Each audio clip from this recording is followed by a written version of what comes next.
Okay. Good afternoon, good evening, and good morning. So welcome to the 58th ASE seminar. Okay. So today's topic is HPC programming in 2035. And I'm not so familiar with the French word, but so this is based on the very famous paintings of the Paul Gauguin. So this one. So I have the English and the Japanese versions of the translation.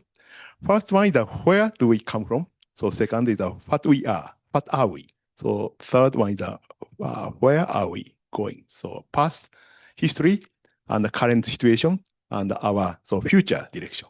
Okay, so we discuss about these three issues today. So first, I'd like to start with first two things with our activities. So this is our history, Information Technology Center, the University of Tokyo, ITC U Tokyo. We are celebrating the 60th anniversary this year. Yeah? So this is the oldest academic supercomputer center in Japan with more than 3,000 users. So we are also the part of the Joint Center for Advanced High Performance Computing, JACC, with the University of Tsukuba since 2013. So we started to operate our new system, Miyabi, from this January. So this is a history of our two universities and JCHPC. Okay. So Miyabi is the second generation of our systems. Okay, so we just overview the current situations.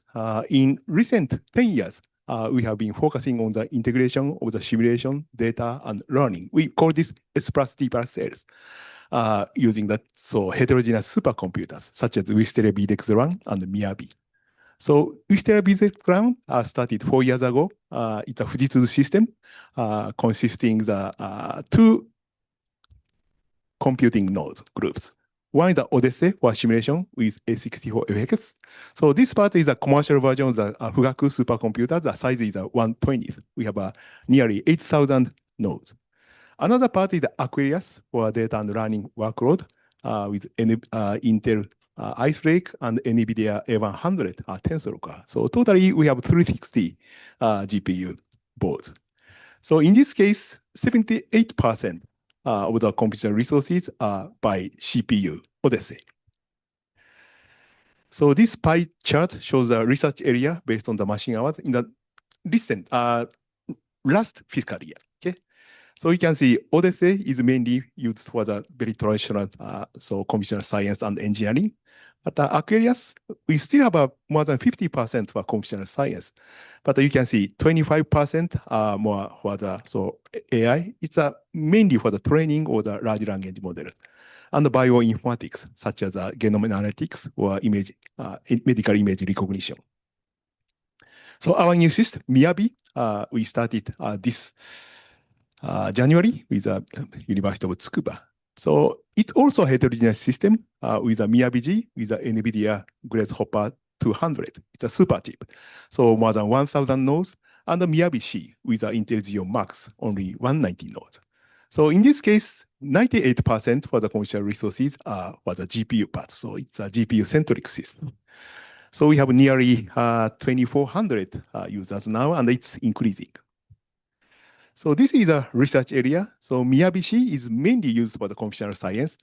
And the Miyabi-G's ratio is very similar to that of the Aquarius. So it's still more than half spent for the computational science, but large amount is used for the AI. So this is the most recent top 500. Miyabi-G is 43rd or something, 41st. And Odyssey is 81st. We have another system, MDX. It's operated by Japanese universities. It's a cloud-like data platform.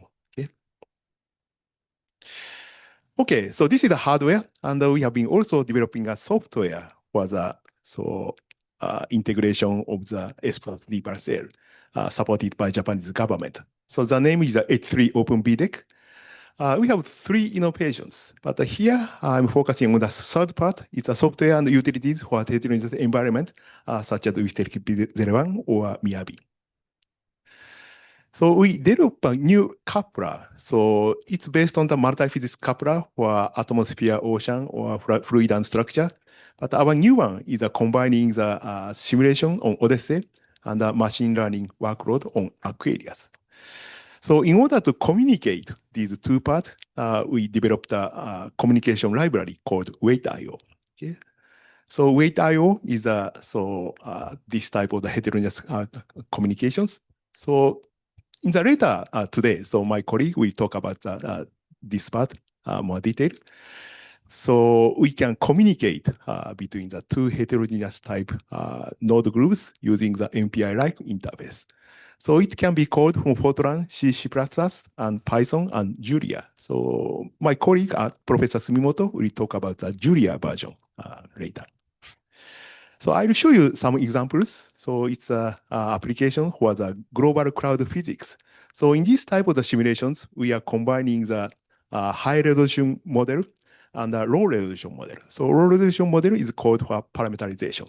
So our motivation is replace this low resolution model part with the AI. It's trained by results of the high resolution model.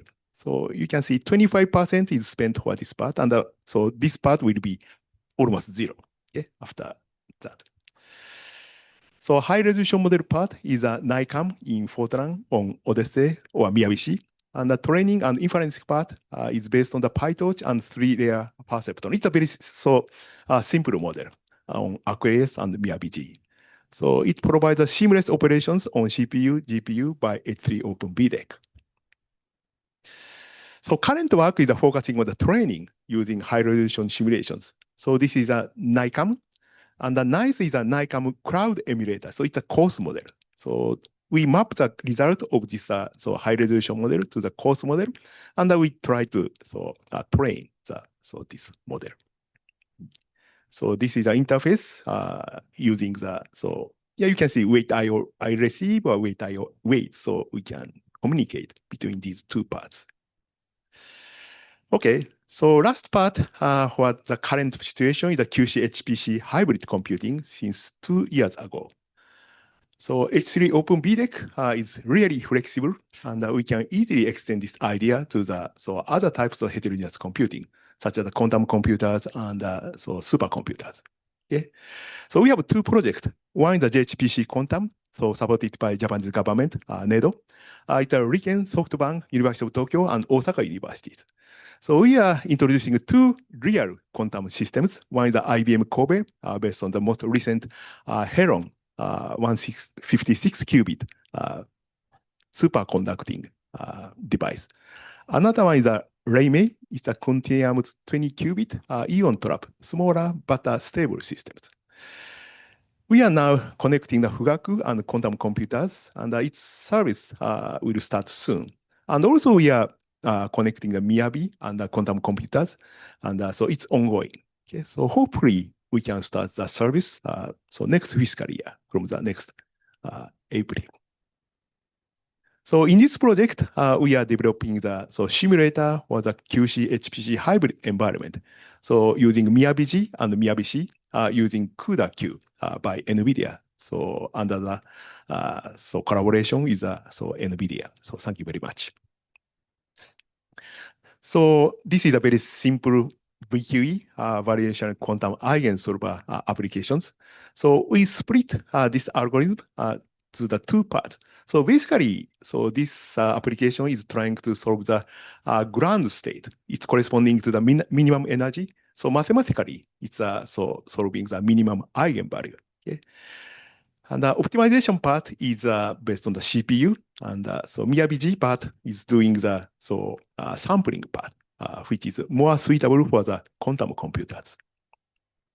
Yeah, so this is also the interface, and we developed a special version of the WaitIO for the Python language. Okay.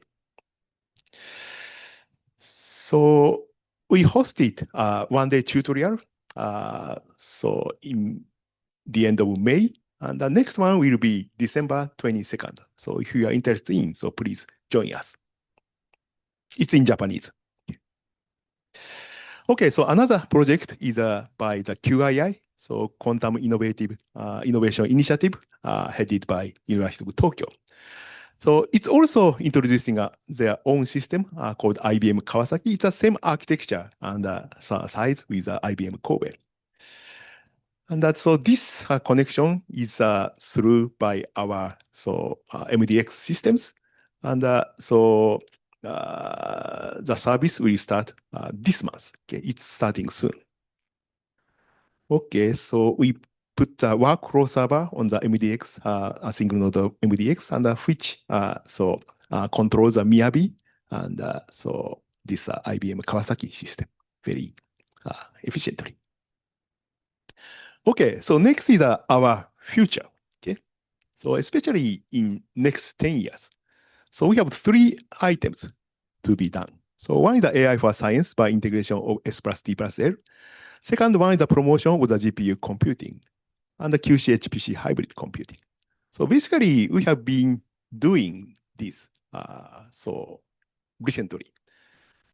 But here, I'd like to focus on the second part. Okay. So as you know, Fugaku Next adopted NVIDIA's GPU. So we started the collaboration among the RIKEN, Fujitsu, and NVIDIA. And this is the overview of the Fugaku Next system architecture. So it consists of the Monaka X by Fujitsu as a host CPU, and the NVIDIA's next generation of the GPUs are equipped. So therefore, we need to switch from the Fugaku type general purpose CPU to the heterogeneous GPU systems. So promotion of the GPU computing is very important. And recently, we started a new project called Heterogeneous. It's the Advanced HPC AI Research and Development Support Center. It's a 4.5-year project supported by Japanese government.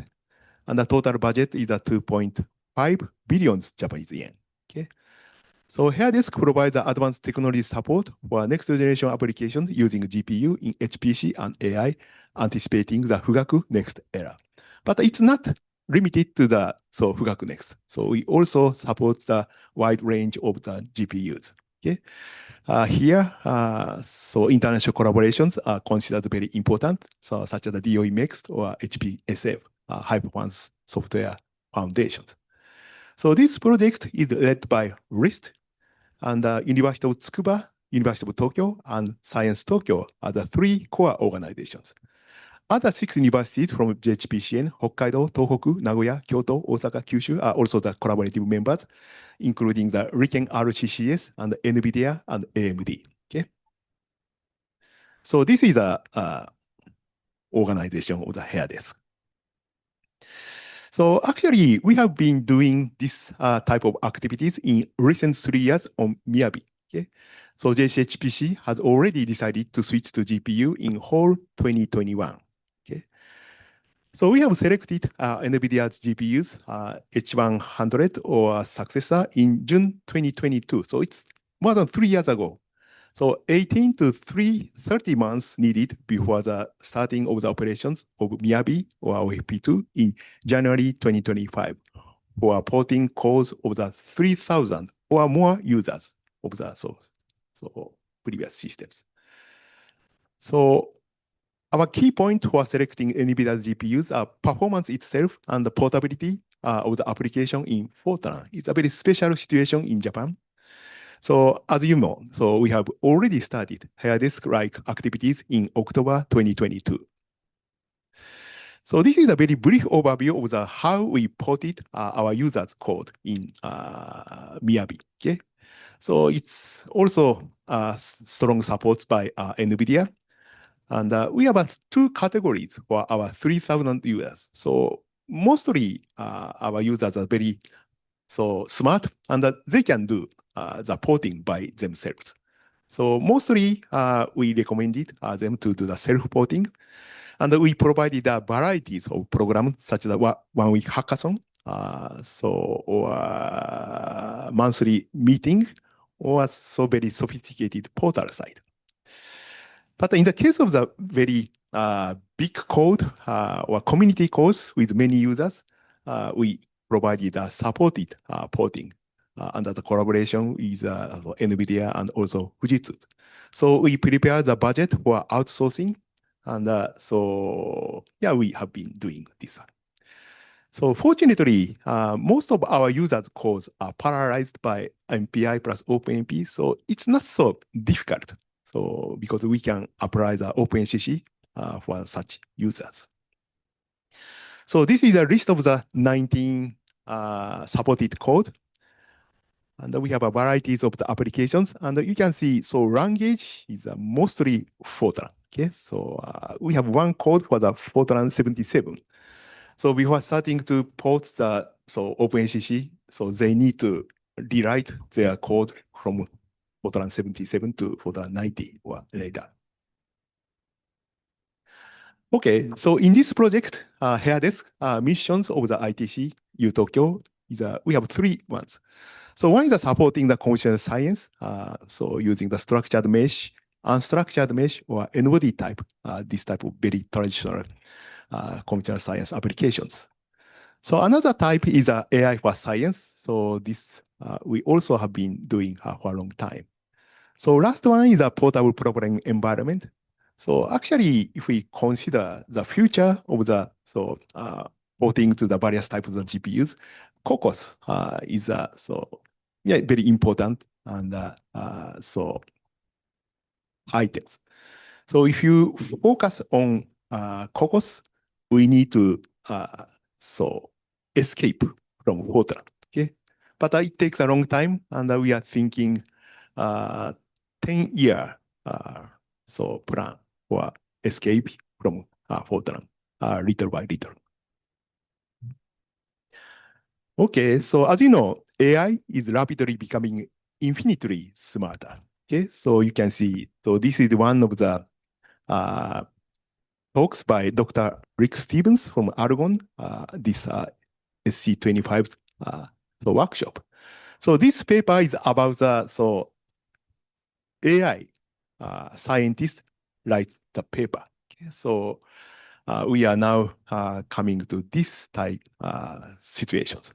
So the use of AI is an important aspect of hair desk. Okay. Mukunoki-san, do you talk about this later? A little bit. Okay. So actually, this is one of the examples. So GPU porting by LLM by my old colleague, Professor Hoshino. So they apply the code code for, so this is a very famous coding focused interface by the generative AI. So target code is a GeoHem cube. It's a finite element code written in Fortran and MPI and OpenMP. So target functions are conjugate gradient solvers and matrix assembly part. So this is a result. And so this one, blue part is a CG solver, and the red part is a matrix assembly. So this is a CPU, and this is a hand-tuned code on OpenACC. Okay, so this is our target. So if we apply the AI, so first it's very slow. Okay, it's a computation time, so small is good. And so after that, so we can very reasonable performance for the conjugate gradient part. But it doesn't improve for the matrix assembly part. So that's the current situation. So AI knows conjugate gradient algorithm and implementation very well. But matrix assembly part is rather problem specific. So it is necessary to devise an implementation of the original code that makes it easier for the AI to optimize or understand. Or we can wait for a year that the AI is getting smarter.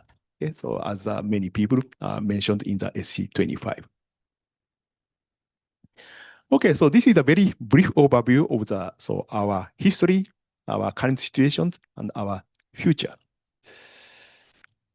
Okay, so today's we have an excellent actually number is 4 speakers and 5 talks. Okay, so you can see, so we have 2 parts, and the first part is based on the automatic programming and GPU porting by generative AI. And the latter part is Julia in scientific computing. So actually, we don't necessarily think that Julia is the best choice for the replacement of the Fortran, but this is one direction. So we have three talks focusing on the Julia. Okay. Okay, thank you very much for coming. And let's switch to the first talk by my old friend, Dr. Keita Teranishi from Oak Ridge National Laboratory. Okay. All right. Thank you for introduction, Kengo. So good afternoon or good morning, whatever. I'm Keita Teranishi from Oak Ridge National Laboratory. And today's talk is about our ongoing work on use of generative AI, large language models, to assist software engineering for high-performance computing software and applications. And this is a joint work of lots of people in our group and our collaborators in Carnegie Mellon University. And I just want to advertise the guy on top left, Pedro. He'll show up in Nagoya University on Friday. So if you see him, please say hello to him. And I hope he'll enjoy the visit over there. And also, I forgot to mention, Franz Franchetti also will be in Nagoya University on the same day. Okay. So here is our motivation of our project, ChatHPC. And so I already mentioned we are focusing on software engineering for HPC, software and applications. So if, just in retrospect, if US DOE had a big project of exascale computing, which is basically creating multiple of exascale computing systems and associated software applications, libraries. But in retrospect, I mean, it is successful. I mean, there's no doubt about that. But if you consider the amount of money spent for computing systems and software, look at this. The amount of the budget for software is, around $70 million per year. I mean, of course, number of software packages, applications is more than like I think more than 70 software packages and more than 24 application software have been funded by this project. But we still need to seek more cost-effective way to derive that type of effort.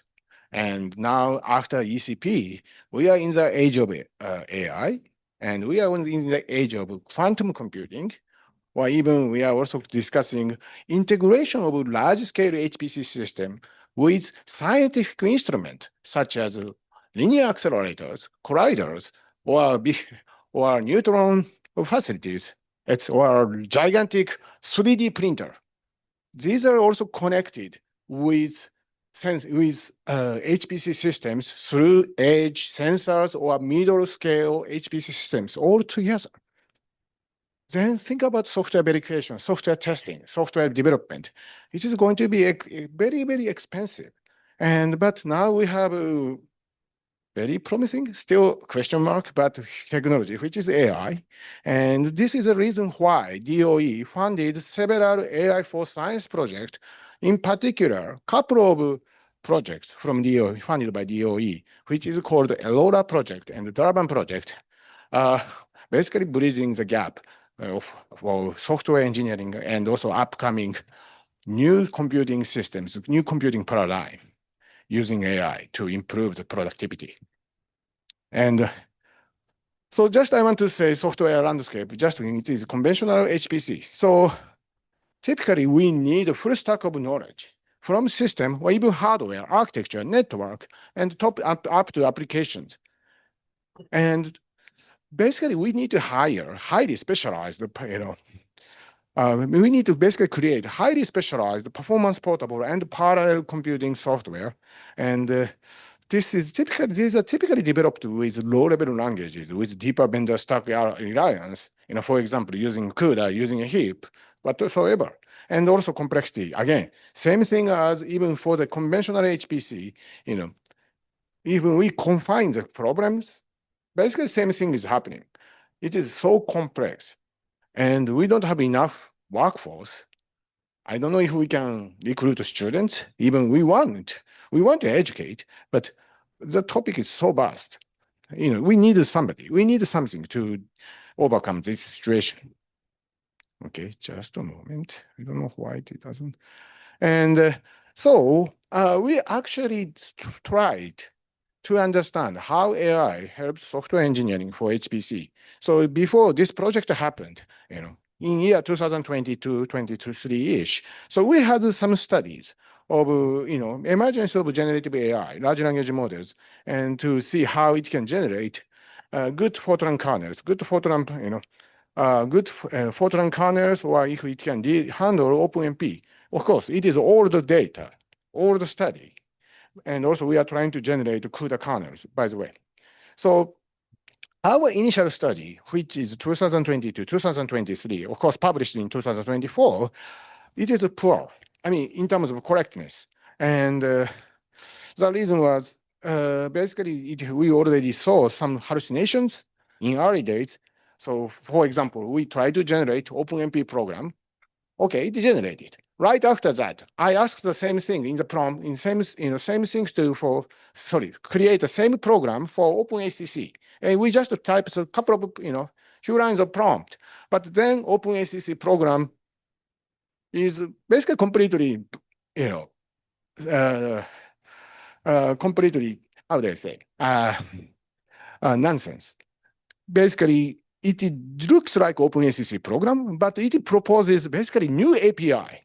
Looks like basically just inherits OpenMP, but which says, basically, LLM says this is the OpenACC program, and we are using, certain API, but this is actually OpenMP API.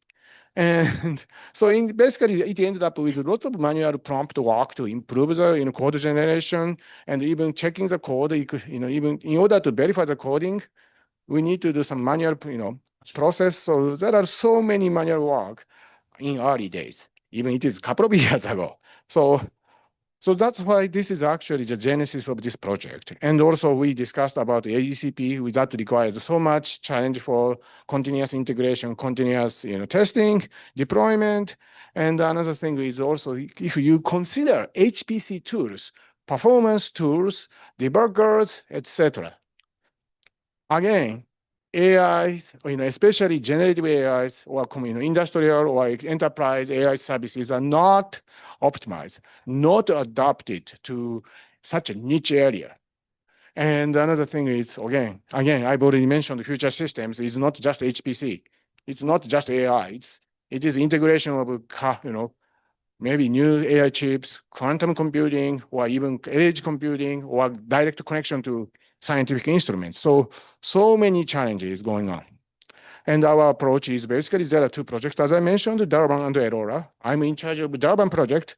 Darban is taking care of code synthesis. Aurora project is taking care of more like productivity or software ecosystem, tool usage, etc. But basically, these two projects have a common goals. So we want to basically understand the best usage of large language model. And we also want to understand how it behaves, how to improve the large language models and associated software or ecosystem, and also creating some corpus to accommodate different programming models, different tools, and different libraries and applications. And so from these two projects, so ChatHPC is basically one of the products.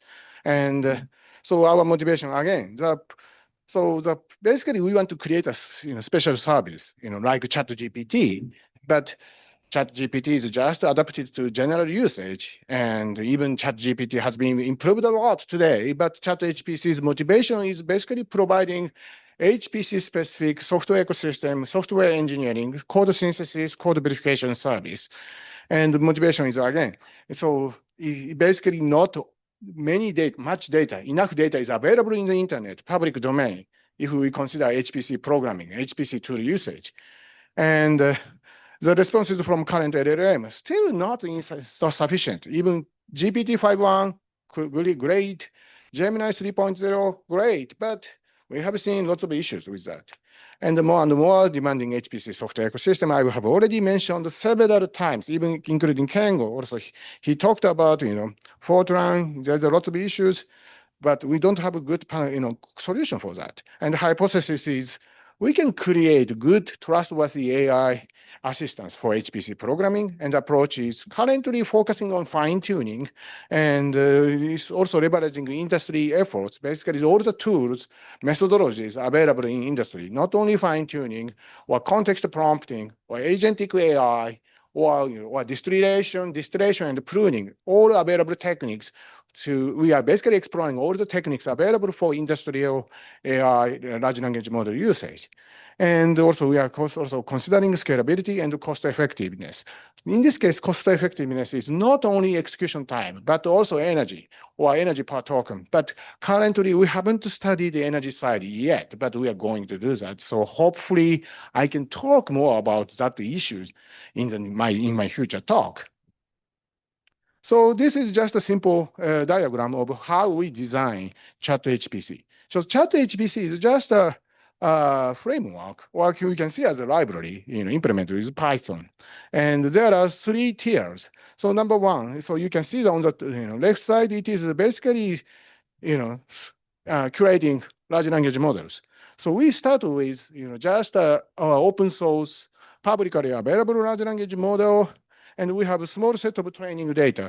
And what we want to do is just use a small set of training data to fine-tune. And with fine-tune, and also adding some context associated with these individual applications or library products, etc. And so the product is like a chat, ChatHPC for Cocos, ChatIris, ChatPort, or ChatAdios2, ChatMagma, ChatTau, and etc. So basically, the idea is once we are providing tools to creating training data or to encapsulate the training data and the context to allow fine-tuning with ease. And then you can create a specialized large language model service. And we also providing some automatic testing, verification service. Still, it is ongoing, under development, but we have some capability of testing. At least those data has been training set or sample testing data being used for verification. And then final part is once this large language model is created, it is also kept in our another repository, which is basically lower left of this diagram. Any questions and comments? Then, as I said, so we basically ChatHPC is a command line interface Python library. And on top of code Llama, but we can replace any kind of large language models available in public domain, for example, Hugging Face. And currently, we are using PyTorch just for the sake of fine-tuning or use of fine-tuning, and also for the fine-tuning. Currently, we are using Roller, but you can replace any kind of fine-tuning algorithm and framework, of your choice. And basically, ChatHPC is doing is fine-tuning, testing, even refining the quality of the generated, newly trained large language model, and also we completely merge them together, and also providing some interface so that you can actually generate code or generating some document, etc. And the fine-tuning part. So we are providing a very simple interface to provide basically input and output, and plus some context. And you can use JSON. Currently, the reason is JSON is basically de facto standard for training of large language models. Of course, if we have any other alternatives, we are happy to use that. But most important thing is the input format is very simple. And again, you need input, output, and plus context. That is actually context is very important. And the evaluation is we never use training data for evaluation, because if we use training data to evaluate the fine-tuning, that means we end up with overfitting of after fine-tuning. So we actually use other test set, independent from training data, and we also see some self-learning and also putting some reinforcements if necessary. And basically for this work, we just used evaluation, basically a percentage of prompts that have been parsed, and also evaluation data is different to training data. And we also compared against 7 billion parameter just Codorama, which is because this paper has been published in SC25. So we did this work early in this year. So still Codorama is valid choice, but today it is different, I understand. And we also compared to, I think GPT, I think it is 4.0, I believe. And then Codorama, for the testing, so we used just a 7 billion parameter Codorama, which is 13 gigabytes, and compared to GPT 1.8 terabytes, it is of course much less parameters. And we also used some AI assistance. Basically, it requires 100 megabytes of data. Training data is typically unit of a kilobyte, and evaluation data is also unit of a kilobyte. Basically, for our evaluations, we used up to maybe 40 or 50 instances of every, these categories, and the test data, evaluation data is maybe up to 200.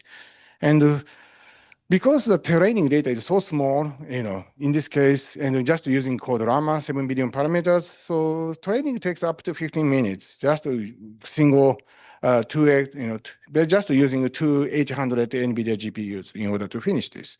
So here, let's go to evaluation. So this is ChatHPC for Cocos. Maybe people may ask why I'm not using ChatCocos. Cocos is trademarked. Please understand. If I say something Cocos, I'm violating trademark. You have to understand that. So same thing I came across the same issues with OpenMP. OpenMP is also trademark.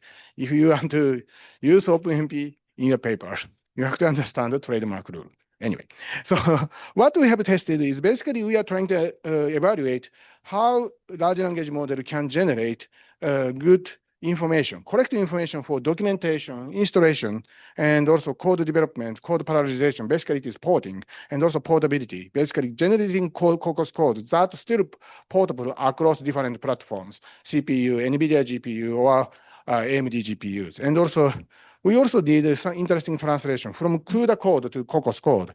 And also, we did OpenACC code to CUDA code, Cocos code translation. And basically, Codorama is doing a very terrible job. And we compared it to ChatGPT back then. So ChatGPT is actually doing some cases it is doing okay, such as documentation, 81% correct. Installation guide, 45% correct.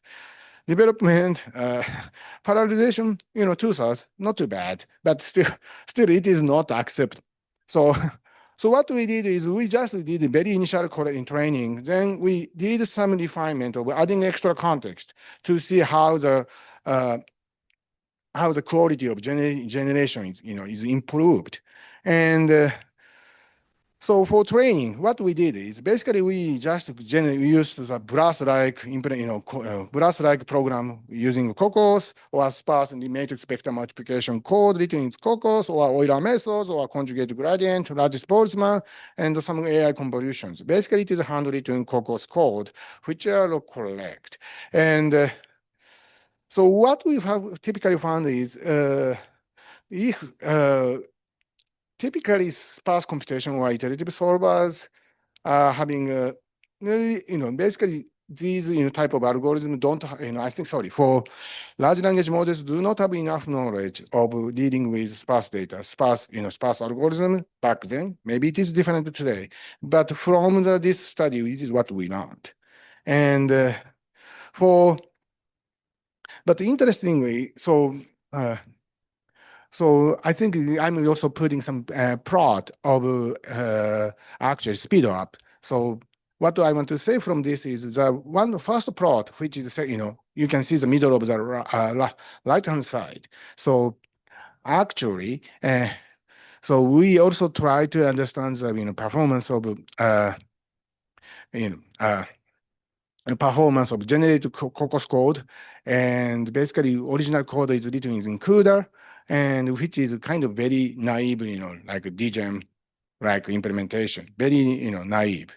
And then we just compared to how it behaves and against C++, I believe, I think. And what we found is, at least, if we generate good COCOS code, it is actually doing better than, handwritten, very simple naive CUDA code. So that is what we have learned.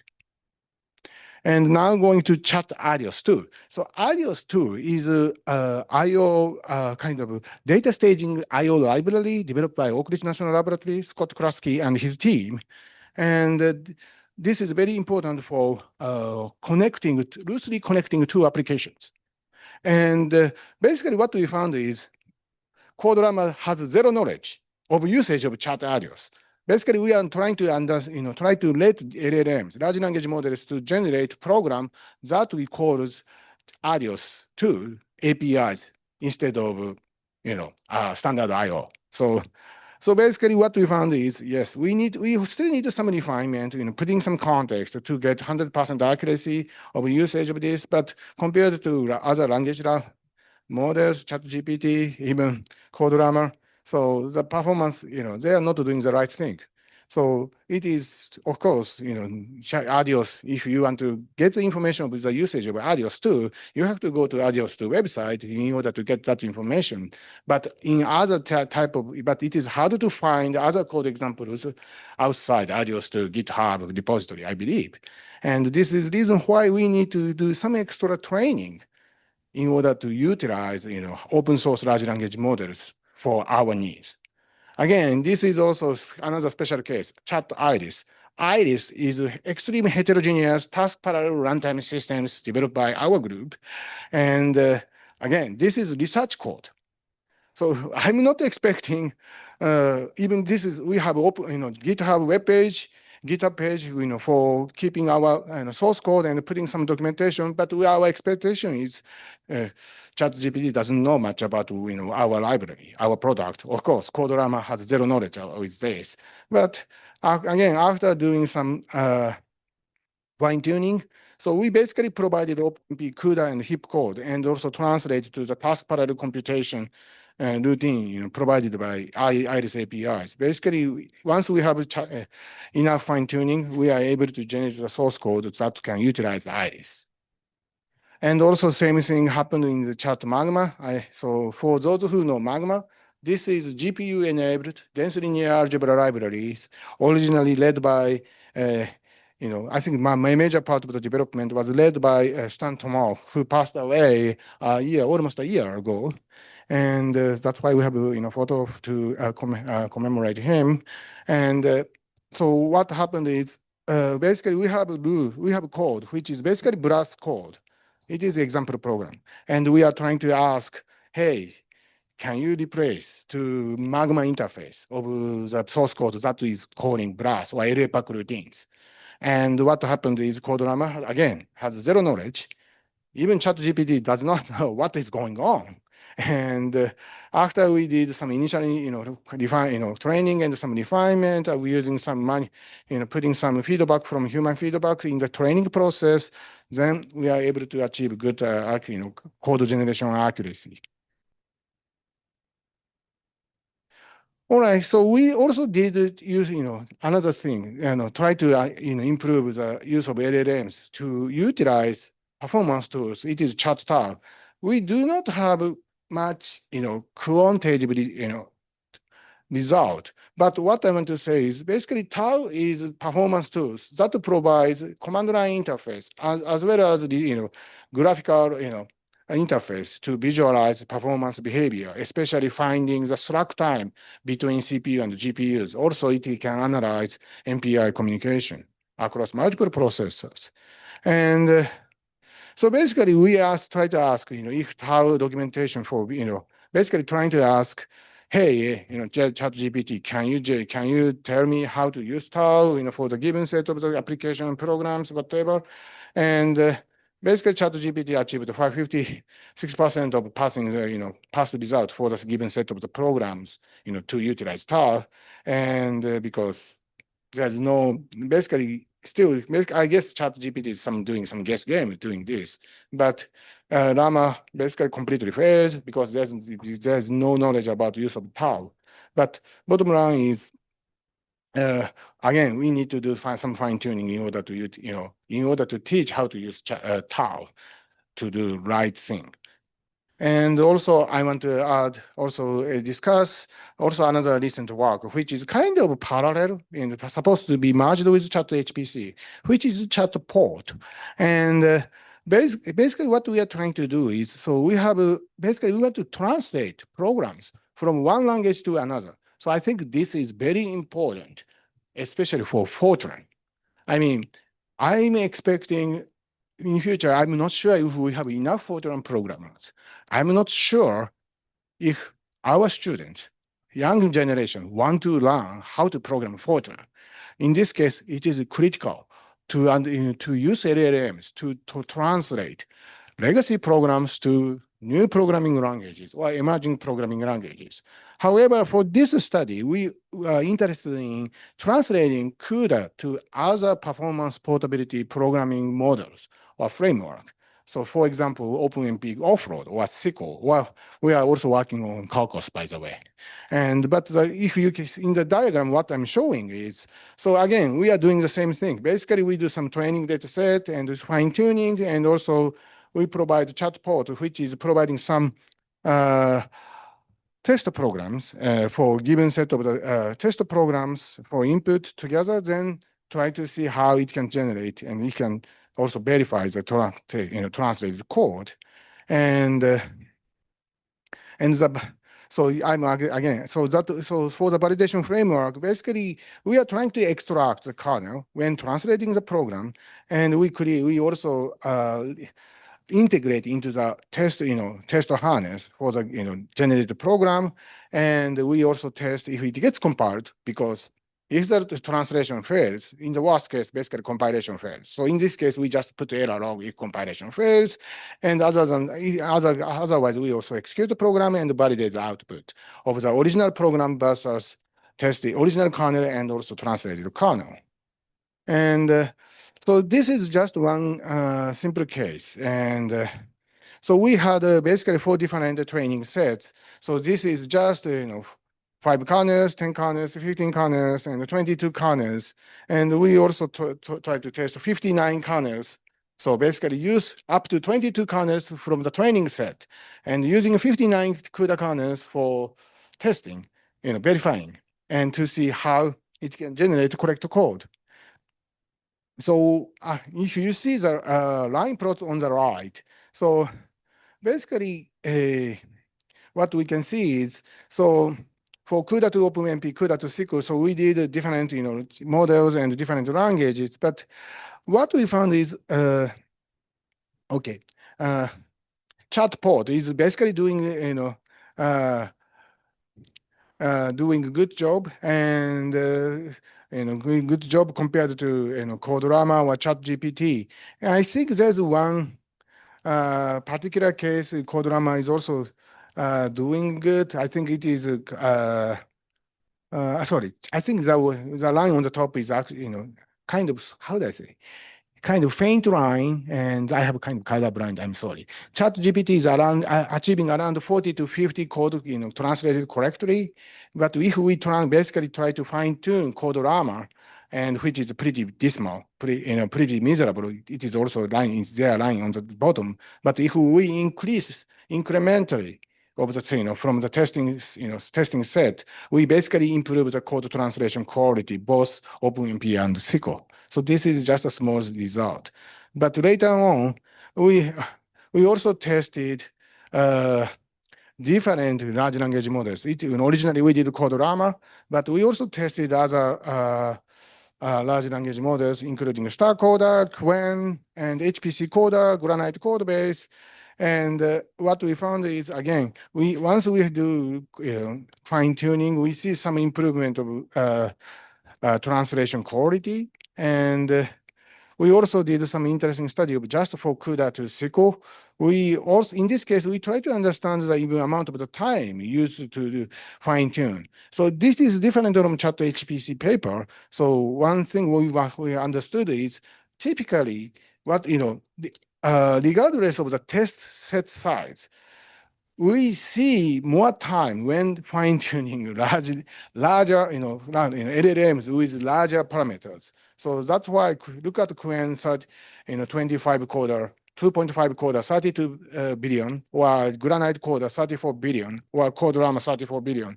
So basically, they are pretty large model, and it actually takes almost hour and 1 hour to finish the fine tuning using 2 GPUs, 2 H100 or 2 AMD 300 GPUs, I think.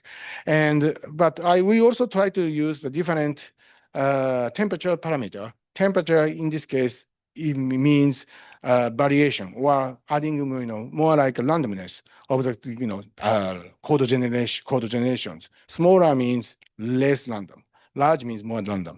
So we also tweaked these parameters to see how the quality changes. But the bottom, so at this moment, it is still unclear how temperature affects the code generation quality, because sometimes it is better, high temperature is better, sometimes low temperature is better. We still don't know the exact, still don't know the exact idea of use of temperature in this case. But what we want to say is, so maybe there are a few cases we actually definitely fine tuning of open source large language model for coding. We really need fine tuning in order to generate good code translation from CUDA to SQL. And we also did some interesting study of how to leave LLM to generate tuned code. So this is a collaboration with Carnegie Mellon University and Semen Lo and his team. So basically, core idea is kernel design is, basically we try to do kernel generation as a systematic sequence of code generation, code tuning. And one idea is just simply writing simple prompt to say, hey, generate dgem. It doesn't work, but we can say, creating different steps. Say, change indexing, change vector, do vectorize, do unload, do loop invariant, transformation, do redundant store, do register allocation.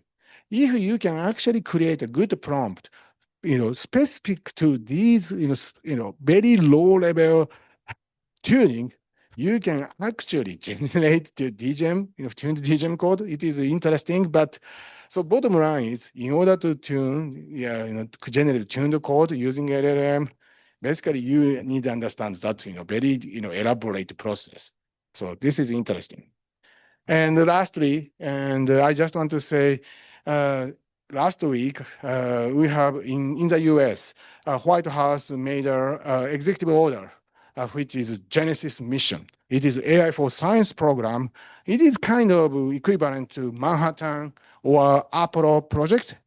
So we are trying to create a new age of AI accelerated innovation and discovery, basically AI for science. And so they basically, White House put DOE, Department of Energy, in charge of building and creating a unified AI platform. And also we are putting some security and access control, because as you may know, if you actually change the, do fine tuning, because we see lots of, improvement in fine tuning for code generation. That means if you actually fine tune certain large language models or certain AI models, you can easily break, or you can actually completely distort the functionality. And we really need to create a trustworthy and secure AI platform. And also currently it is both industry and national labs are working together to create a new platform and also more AI models together. But now White House is putting very, very aggressive implementation deadlines, like 90 days, 120 days, 240 days. So stay tuned. We don't know what will happen, but this is current activities that are happening in DOE.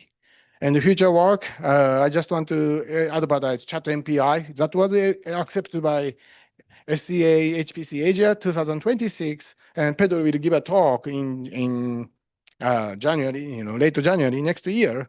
So this, Pedro and his team and studied how a large language model can generate proper MPI code. I'm just telling proper. The reason is recent GPT 5.1 is doing a great job. However, sometimes it is overdone. It has overdone the job. For example, it just generate MPI, I send, I receive code, but there's no asynchronity in the source in the program. Or sometimes it generates a code that does one-sided communication on MPI, but there's no need of doing this. For me, it is just showing off how GPT 5.1 is generating MPI code. But for the user's perspective, application developer's perspective, it is not, it is total nonsense. So, but we also found, we can also creating good and proper MPI programs that is actually speeding up to 4x compared to GPT-5 or GPT-5.1. But I will also, in addition to that, we are also working on multimodality using not only code data, code for input or training, but also using image or other data diagrams to improve the code generation quality. And we are also trying to use reasoning capability of AI, and also we are also adding some agentic AI concept to creating complex applications. So lots of things going on. Stay tuned. And I'm just putting several references I mentioned in this talk. And I really thank all the team members, and also I acknowledge the support from Department of Energy of the United States. And for those who are interested in our activities, go to ChatHPC project. This is available publicly, ORNL GitHub IO ChatHPC. We have a monthly meeting, so if you are interested, please let me know. And that's all. Thank you so much. Okay, so next talk is Dr. Daichi Mukunoki from Nagoya University. 25 minutes.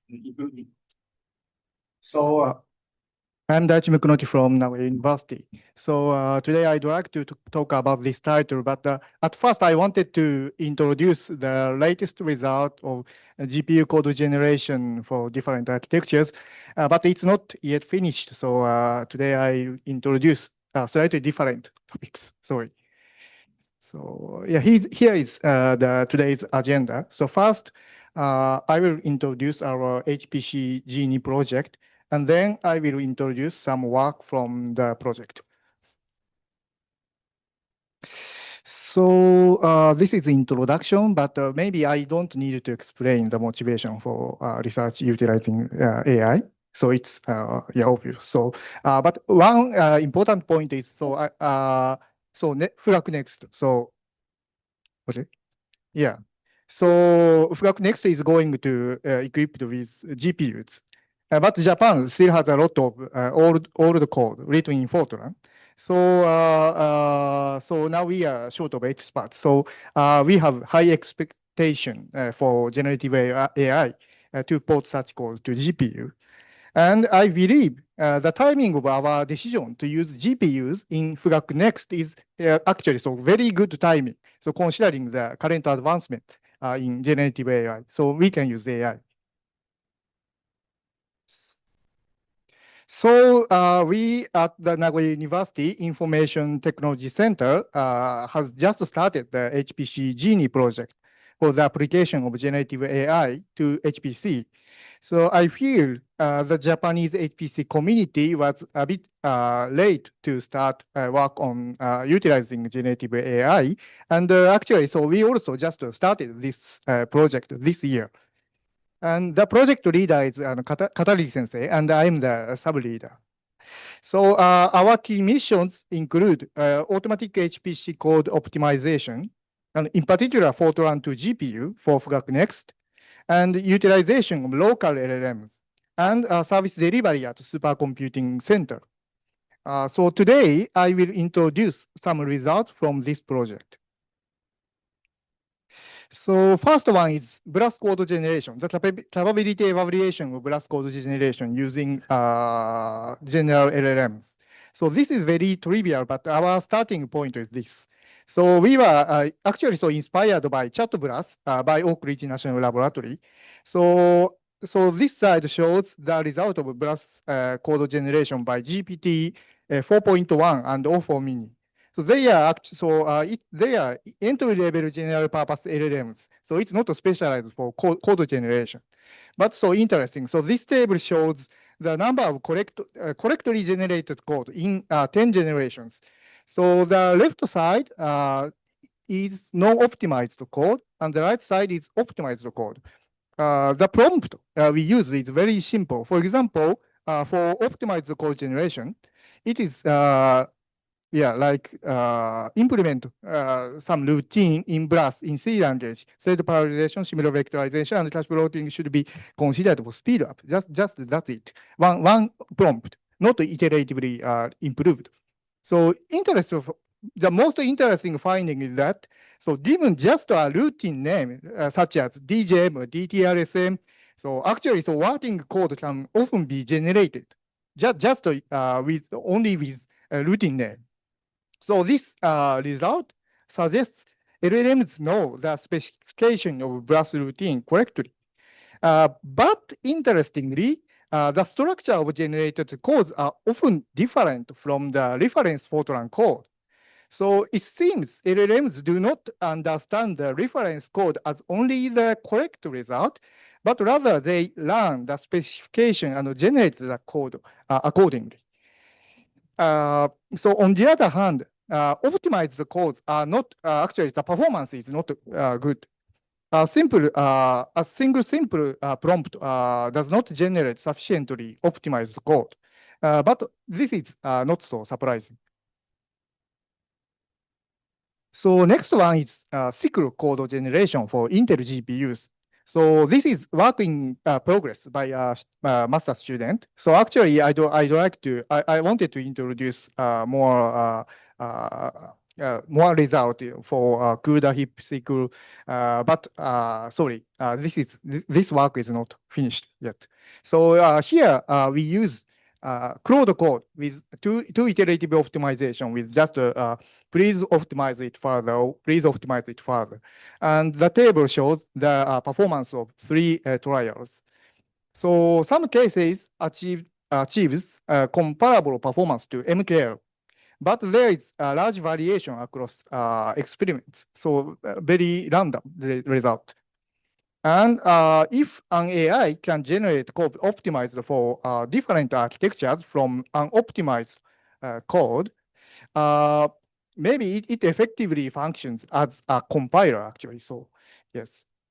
So, yeah, actually, so I wanted to ask Teranishi-san, so what is the future of Cocos? So it's like, yeah. Cocos, we will continue. But I'm not a big fan of C++. Okay. Do you have any financial support? Cocos? Yes. At least DOE Oscar, research part of DOE is paying small amount of money.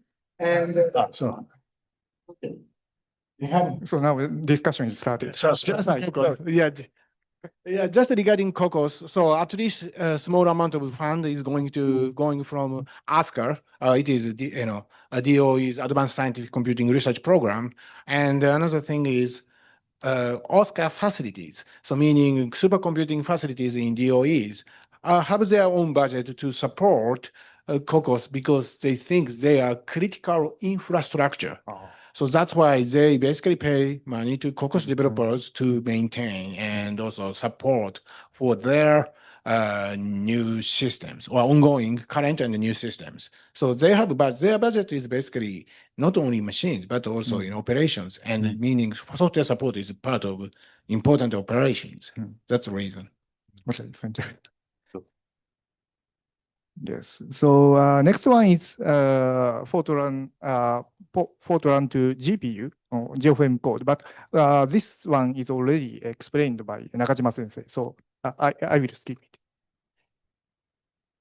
Okay, so now, so this is the core project from the HPC Genie project. So let me introduce Vibe Code HPC. So the main developer is actually a master student, Hayashi-san. Yeah, he is the expert of AI actually. So yes. So Vibe Code HPC is an automatic tuning system for HPC cores. So the right figure shows the screenshot, and the right figure is the performance improvement history. So it's automatically code is automatically, iteratively improved. And the left one, left here is the screenshot. So I'll show you the demonstration movie later. So yeah, it runs fully autonomously, but it is also ready for vibe coding. So you can put some prompts anytime if you want. So it has various features specialized for a supercomputer environment. Okay, so let me show you the demonstration movie.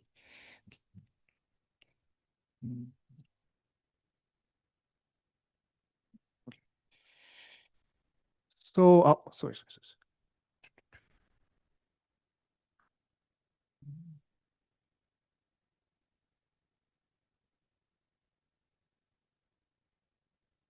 Okay. Okay. So now project manager reads the initial prompt, and then program manager. So it's a multi-agent system. So several LLMs with different roles collaborate to optimize the input code. So now PM is project manager. So it automatically allocates other agents. So now agent allocation is completed by PM.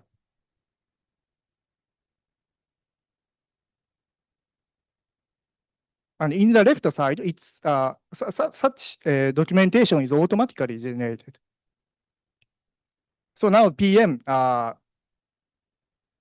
so now system engineer agent is launched, and PG is programmer.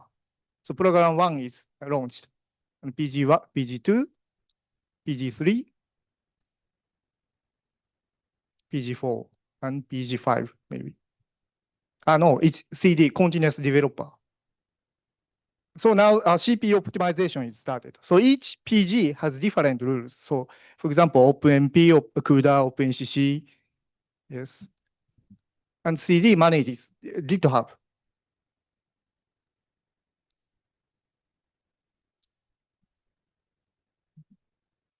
Yes. So backend is cloud code. So each agent is cloud code. So everything for development is completely automated. So yes. Yeah. So after finished, the final report is automatically created. So now optimization is done. Yes, something like this. Yeah, it's fantastic. Yes. So now GPU optimization is also considered. So, okay.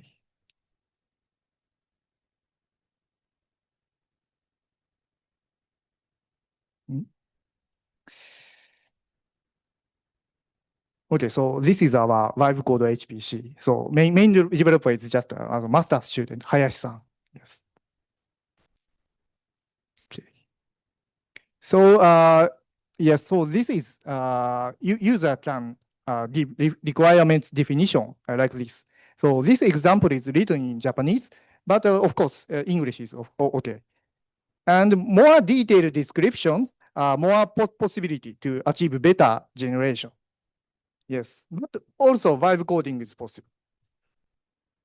And yes, so this is multi-agent system. So it uses multiple AI agents with different roles. So as I shown in the video, so yes, so here is default configuration, PM, SE, PG, and CD.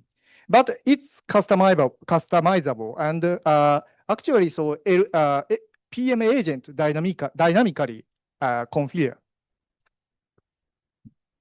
And the advantage of multi-agent system is multi-agent system can prevent memory loss. So sometimes LLM forget the initial instruction. So it can prevent memory loss by preserving the context window of each LLM.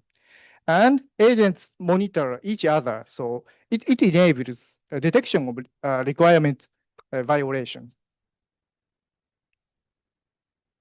So here is the conversation log between agents. This is also log is automatically generated.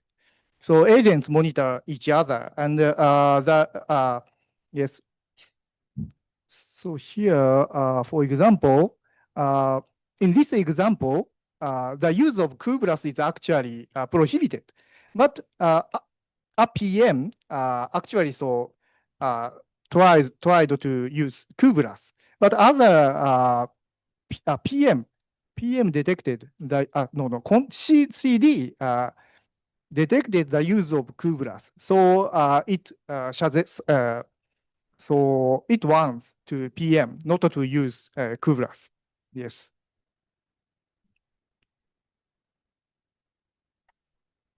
And yeah, so agent allocation and directory allocation is automatically configured by PM. One agent is allocated to one working directory. It depends on the optimization rule. And after finishes the optimization, such report is automatically generated. And Vibe Code HPC manages resource budget of supercomputer systems. It's point. So optimization is done under the budget control. And also context consumption is also tracked. It's the context consumption of cloud code. So such figure is automatically generated.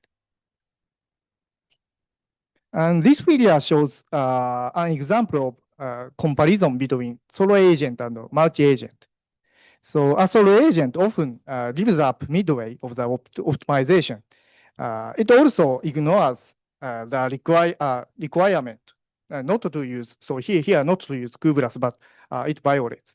But multi-agent system follow requirements and achieve further optimization. This slide shows the performance result of generated codes. The left table is the example of DGEM, and the right table is Himeno benchmark. So multi means multi-agent, and solo means solo agent. Okay, so yeah, directory structure, PG role and equals directory configuration. It's automatically configured by the optimization technology handled by the LLM.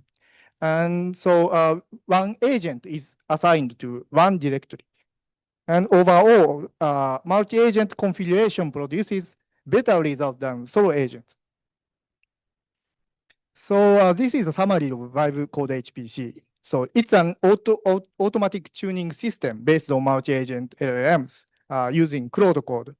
And it has features specialized for supercomputers. And compared to solo agent, multi-agent achieved a higher quality of code. And in fact, the performance evaluation of the proposed method is still insufficient. So now we are currently asking Hayashi-san to do it. And so he is still a master student, but we highly push him to go to doctor course. Yeah. So the code is available. So if you are interested in, please use it. Send him to Oak Ridge for internship, please. I recommend him. Yes. So yes, so next topic is maybe it's time. So next is our local LLM system. So along with Vibe Code HPC, we are also developing more simple auto-tuning system for local PC. Why do we need local LLMs? So now we have a lot of great consumer services, but it has several issues. One is high cost for API use or subscription, and it's black box, and we have security concerns. So our first objective to build such a local system is high-end open source models are actually available. Open source models are available, but they require large computer resources such as GPU cluster. So our goal is to develop a lightweight system runnable on consumer-grade PC. So yes, this figure is created by Epoch AI. It's a non-profit organization related to AI, and it says models that fit on a single customer GPU trail the absolute frontier by less than a year. So actually, that gap is gradually narrowing. So our expectation is, so we can simply build a simple outer system relying on improvements in the performance of local LLMs. So yes, so we are developing such system. And our second objective is to specialize in HPC code optimization. So HPC development requires iterative processes, implementation, evaluation, and modification. So it's iterative. So automatic iterative refinement is necessary. Okay. So this summarizes our prototype system. So the feature of our system is one is multi-agent system, and the second one is automatic iterative prompt generation. And now we use GPT OSS 120 billion. So GPT OSS 120 billion is an open model developed by OpenAI. And this is the performance is it is said that the performance is comparable to OpenAI's O4 mini. So and actually, so it requires at least approximately 80 GB memory, but now it can run on AMD Ryzen AI Max Plus processor with 128 GB unified memory. So and actually that system it's like PC, but it's actually so available at $2,000, so about 30 万円. So I think we can consider it runnable on consumer grade PC. Oops, sorry, maybe. Okay, so this is the workflow of our system. So it's iterative, so, and it's multi-agent system. So we have PM, PG 1 to 5, DG debugger, and PM. So it's iteratively improved. The code is iteratively improved. And okay, so time is not so. I'll show you some performance evaluation result. So the target system is Xeon processor. So it targeted CPU code generation. So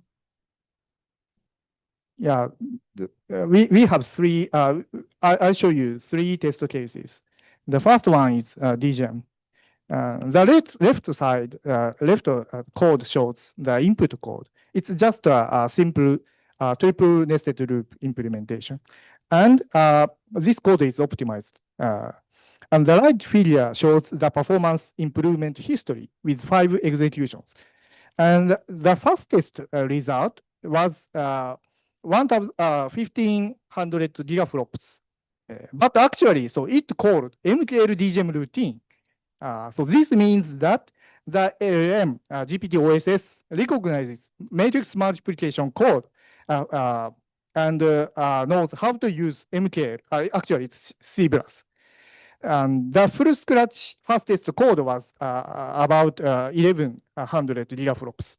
This is, I think this is quite a nice result. And so you can also see that there is a large variation across executions. And run 4 fails to create any runnable code after a 7th generation. The result has quite large variations, but it means it's clear that it is better to try many times for better code generation. And this is the fastest generated code of DGEM. So it's quite long, and it uses AVX 512, cache blocking, register blocking, loop unrolling, etc. So yes. And this is a result of DTRSM. It's a triangle solver. Yes, so this is achieved 48% of MKL code. Yes. And in this experiment, we didn't observe, but same like DGEM, so it tried to use MKL. And this is a part of generated code. So DTRSM is more difficult than DGEM because of dependency. But it succeeded to generate code. It's about 50% performance of MKO. And the last one is DCSRMM. It's a sparse dense matrix multiplication in CSR format. So actually, SPMV is too easy. So I choose this example. So the fastest code is actually, so it achieves 90% of MTL, equivalent MTL routine. And interesting observation is the system tried to use FP16, but it failed. And it also tried to use different sparse format, CST and ELLPAC. It also failed, but it's interesting. So LLM can understand its sparse matrix code and sparse structure. Yes. So yes, it's a generated code. So the current system, our system is like actually like a toy, but in general, so we consider this system shows quite good and interesting results. So now we plan to extend this system with some novel approach, in particular some proposal for multi-agent system to compensate the performance of the local LLM. Okay, so I'm sorry, maybe time is over. So this is overall summary of my presentation. I presented several results from our HPC Genie project, and VibeCode HPC is the core of our project. So yes, one message from me is, so from an academic research perspective, we feel that rapid advancement and high costs make academic research difficult. And also, we feel that minor improvements may become wasted effort because the performance improvement of models are so quickly. So of course, it's meaningful as an academic study, but the lifetime of the effort may be too short. So yes, but this is welcome from a practical standpoint. So, but it's my concern. Okay. Thank you for your attention. Okay, thank you very much again. Thank you very much. なので、so let's take a 8-minute break. So we start at 3:50. Okay, so let's move to the second part. So we have 3 speakers, all focusing on Julia. So first talk is again by Dr. Keita Teranishi. All right, so good afternoon. And again, I'm Keita Teranishi from Oak Ridge National Laboratory.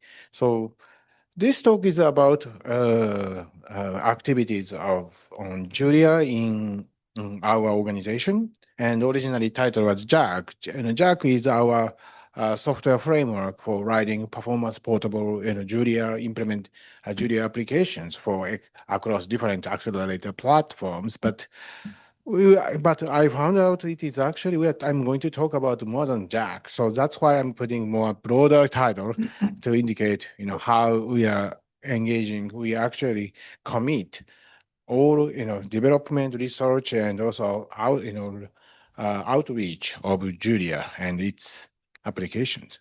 So, all right. So there's lots of people involved in this project, and so Julia, okay, itself, it's actually very interesting language. So it's like, it says, I would say Fortran-like language or MATLAB-like language. But bottom line is it actually generates, LLVM-IR. Basically, it is a part of LLVM compiler, ecosystem. So you can, look at this LLVM-IR. So basically, it is just a front end. But the nice thing is we are using, very dominant compiler ecosystem. And in fact, Julia already had some momentum. They had some investment. Also, Julia has 2 institutions, Julia Hub and Julia Lab. And also, several people from MIT, Professor Alan Edelman and his team are also involved in the research and development. Sorry. So then I just want to put value propositions about Julia. Why we are doing Julia? So number one, what is Julia is trying to do? Basically, we are trying to close a gap between productivity and performance. So productivity, I mean, is Python and R, and performance, which means C++, Fortran, and also providing portability for science. Our users target is scientific computing programmers, scientific computing application developers. And I think, well, how it's done today and what are the limits? So this is, again, I'm just using Heilmeyer cataclysm, which is often used for writing proposals. Anyway, so Python is slow, fragmented. Fragmented means Python has so large, huge user bases. I mean, now in computer science department, I think most, schools, in engineering schools, I think most, students know Python, how to write code in Python. And C++, complex, unfortunately. Its language specification is just evolving, in every year. And I don't know if anybody knows the entire specification. It is almost 1,000, pages of specification of C++ languages.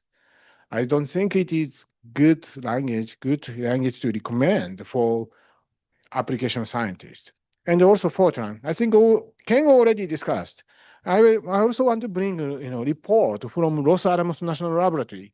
Basically, that report indicates Fortran does not have a future.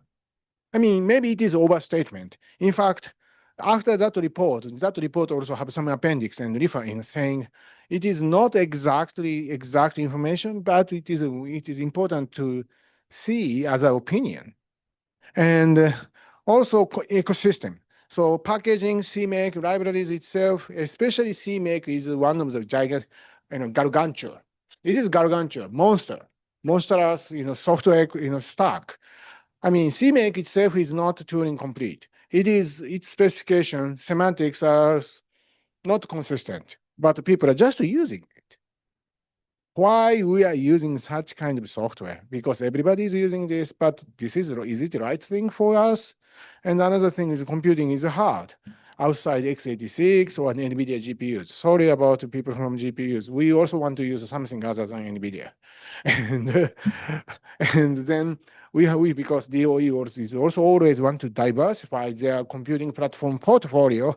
And from this perspective, dominant platforms for CPUs and GPUs, accelerators, is no lack of support of these others. We also basically we need to have certain software ecosystem that can expand it to multiple platforms. And also, then third Heilmeyer cataclysm. What is new in your approach, and why do you think it will be successful? So this is also another interesting value proposition. Julia is a LLVM, I already mentioned, and a rich open source ecosystem and community for science. And investment in industry. In fact, Julia Hub is actually private entity. And also Boeing is paying a lot. And also General Atomics paying a lot to develop Julia. And also academia and the government. And also I want to also say, couple of companies in, I think, oh my goodness, what is the semiconductor, not manufacturer, manufacturer of semiconductor manufacturing equipment in Netherlands? Is I think, what is the name of the company? Yeah, is one of the 4 characters. I forgot the name of the company. They are building. Yes. That company actually have more than 500 Julia programmers, and they are also investing a lot to develop their applications. Yes, and also who cares and what difference will it make? Scientists would use one ecosystem, lower cost, accessible hardware, and more focus on science. Again, we don't have, space. Maybe Fortran is built for science, but now other, high productivity languages, now Julia is of course for science. And also that we also when writing proposal, you also have to write risks or alternative when you are facing risk. And this is sustainability and critical mass in 10, 20, 30 years. We still don't know if Julia will survive for that time span. and also more popular options. I want to say Mojo. Mojo is a proprietary programming language developed by Chris Latner, who is the father of LLVM, and Chris Latner recently got $200 million from venture capital to continue the development of Mojo language. I'm going to talk a little bit about Mojo on tomorrow in Keio University and also Wednesday in Deakin. But Mojo is a very interesting Python-like language, and that has huge potential. And also Python plus X. It is basically using certain NumPy or Number, and we're using some GPU extensions or some, for example, Triton compiler. But yeah, that can be good, interesting option. Also, JACC or PyTorch, maybe they will be extended into support more complicated, accelerated computing ideas. So there are some risks associated with, pursuing Julia. But still, we see Julia is a very interesting programming language. So now I mentioned value proposition, and I also want to continue value proposition. So now I'm just putting a cartoon, and I think this is one of the common popular cartoon about programming languages or programming certain industry standard. So we have that situation says we have lots of standard, but so in this case, we often people think about having universal standards, then adding another standard, then it is basically creating another mess. But this is reality. If you see all the language standards or software tools, etc., we are living on so many standards and framework. But yet we are adding Julia. I still don't know if it is the right thing. But still, we have to deal with the Tower of Babel, Tower of lots of standards. And if you consider again, scientific software is divided by performance languages, C, C++, Fortran, and high-level productivity languages, Python, MATLAB, R. And programming models for heterogeneous, now we have to deal with heterogeneous programming, computing, GPUs, accelerators, maybe TPUs, whatever. And the major shift is now vendor compilers. Vendors programming systems runtimes are moving toward to open source LLVM ecosystem. And another thing is, Moore's law, I think I think nobody is talking about it will continue. I mean, it is almost dead, but now more focus on parallelism and vectorization, offloading, heterogeneous computing, and AI traditional HPC are now going to integrate it. Anyway, so basically we have more, I've been telling this discussion many times, including previous talk, but we, under this environment, we still think Julia has some potential. And LLVM is definitely a game changer. Basically, picking up one language is just one front end, and the rest of them is just LLVM is taking care of it to create, take a front end, then generate, its own IR, then CodeGen is taken care of by vendors, the backend provided by vendor. I believe each vendor is providing the good backend. I believe you, from people from vendors, but this is how we create ecosystem, and Julia is a part of this. This is basically our discussion. And so in fact, vendor is adopting LLVM into, for to implement SQL. Basically, it is part of LLVM ecosystem. ARM is already adopting this, and NVIDIA definitely, and also Apple, and also AMD. So basically, LLVM is now getting de facto standard. So now we have to rethink how we do computing. So scientific programming is hard. I know that. And software is our specialized science equipment, and stewarded and advanced. So we basically program. The application is special equipment. It is almost like other type of experimental scientist maintaining gigantic, very complex equipment all the time. We need special skills. But in that case, we want to have tools that can do what we want with ease. And the key question is what novel approaches to software to design and implementation can be developed to provide performance portability for applications, radically diverse computing architectures. Basically, again, we want to maintain our software applications, and then computing is becoming more complex, which has been just repeated as like mantra. And again, why Julia is great? Basically, Julia is using LLVM and with good productivity, and also supported with good ecosystem. Packaging is done by PKG-JL, and also there are so many tools, build systems or even data science, all these kind of ecosystems. It is very rapidly developed and also maintained pretty well, and also community size is actually at this moment the right size compared to Python or C++, because we have kind of enough good set of contributors, leaders in the community. They are more agreeable compared to other community. If we have any dispute of standardization, dispute on like a way to implement certain things, I know the C++ standardization committee meeting is almost like wow. I mean, staying in a hotel in Hawaii, or staying in a hotel in like facing Black Sea, oh, nice area, and staying, but they never go out from the hotel, just discussing all small nitty-gritty details all the time. Compared to that, Julia's standardization discussion is more like led by few recognized leaders, and members are more collaborative. I think, maybe this is culture, or maybe this is, we are right size of the users, but bottom line is we have good, right now, good, very, sustainable ecosystem. And as I said, Julia Hub, formerly Julia Computing and MIT are major contributors. So that is very important of why Julia is great. And also Julia's brief works is basically reproducibility is core of the language, interactive, you can use, Jupyter, using Pluto.jl and packaging PKG.jl and the environment project TOML and also testing.jl. So all these tools are already available, from the beginning.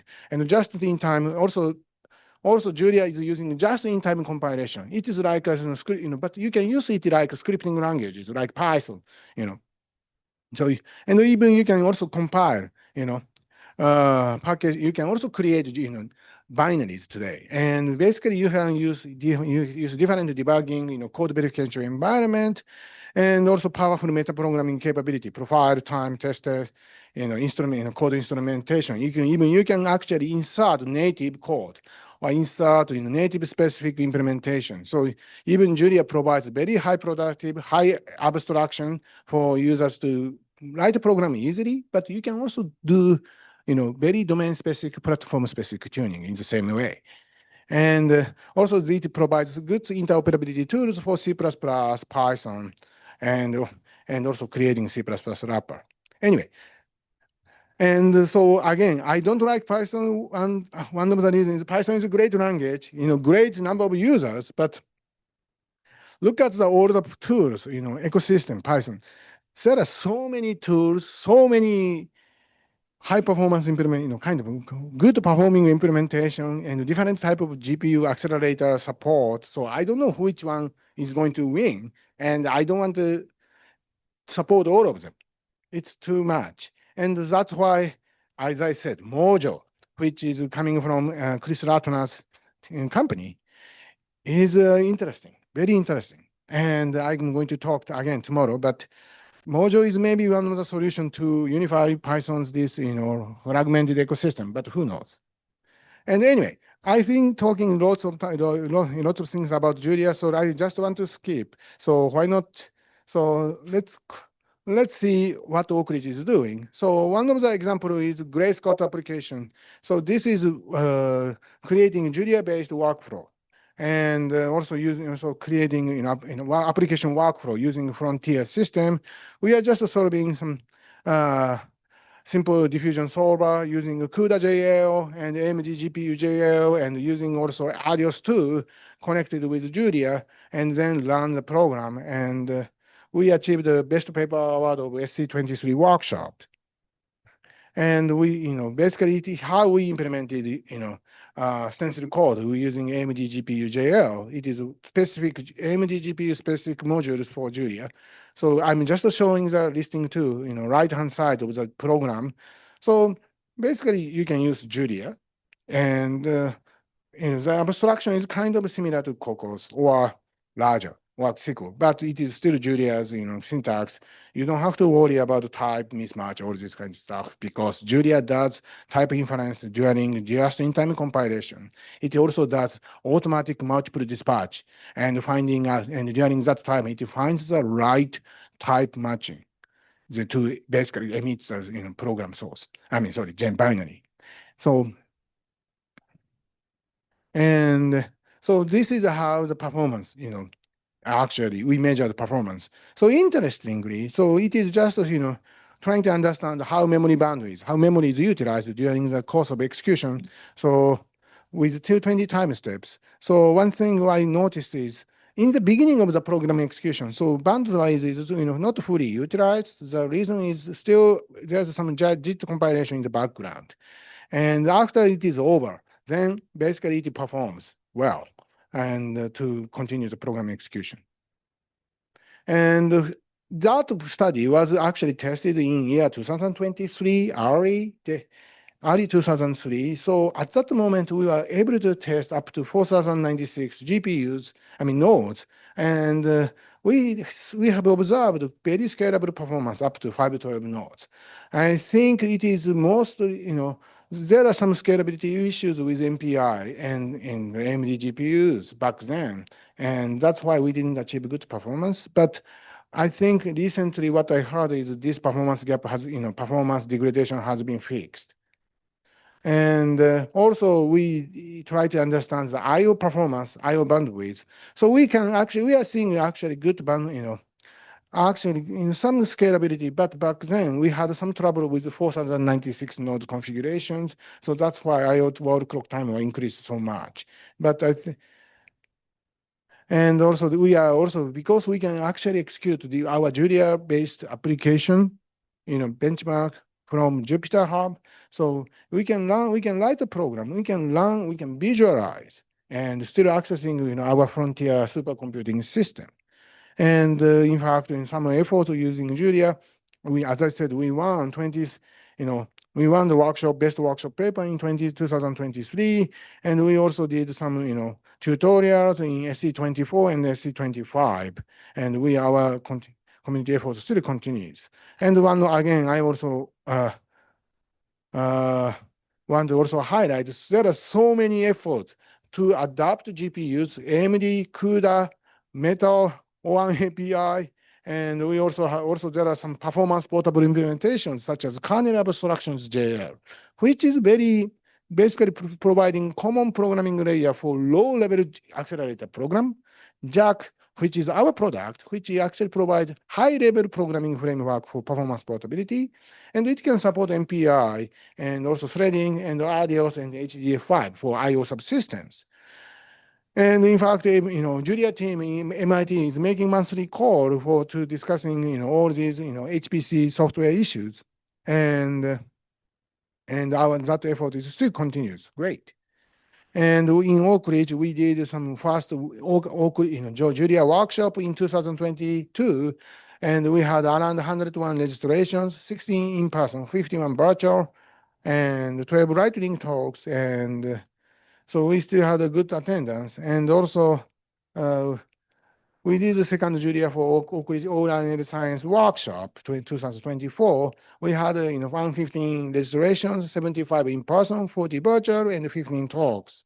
So we have a good recognition internally in Oak Ridge. And now let me talking about JACC JL. It is Julia for Accelerated.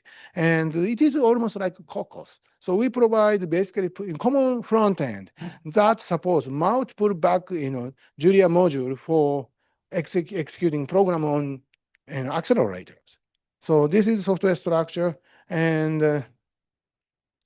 the programming is very simple. Basically, it provides parallel for parallel reduce. It's almost like a Cocos. And so what you have to write is you have to write a single program and putting in parallel for. So this is just how to write parallelizing programming with Julia. And so the nice thing is it's only provides high level programming, not low level accelerator specific programming interface like Cocos. So we are focusing on ease of use. So its abstraction is like we are putting JACC array, which is similar to Cocos view, and basically if you want to run the program, just call JACC parallel and putting in JACC array and also function you want to parallelize. And how is JACC implemented? How is JACC implemented?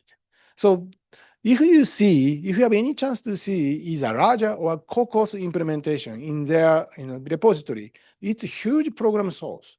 And think about how when Cocos project was launched, it is more than 10 years ago.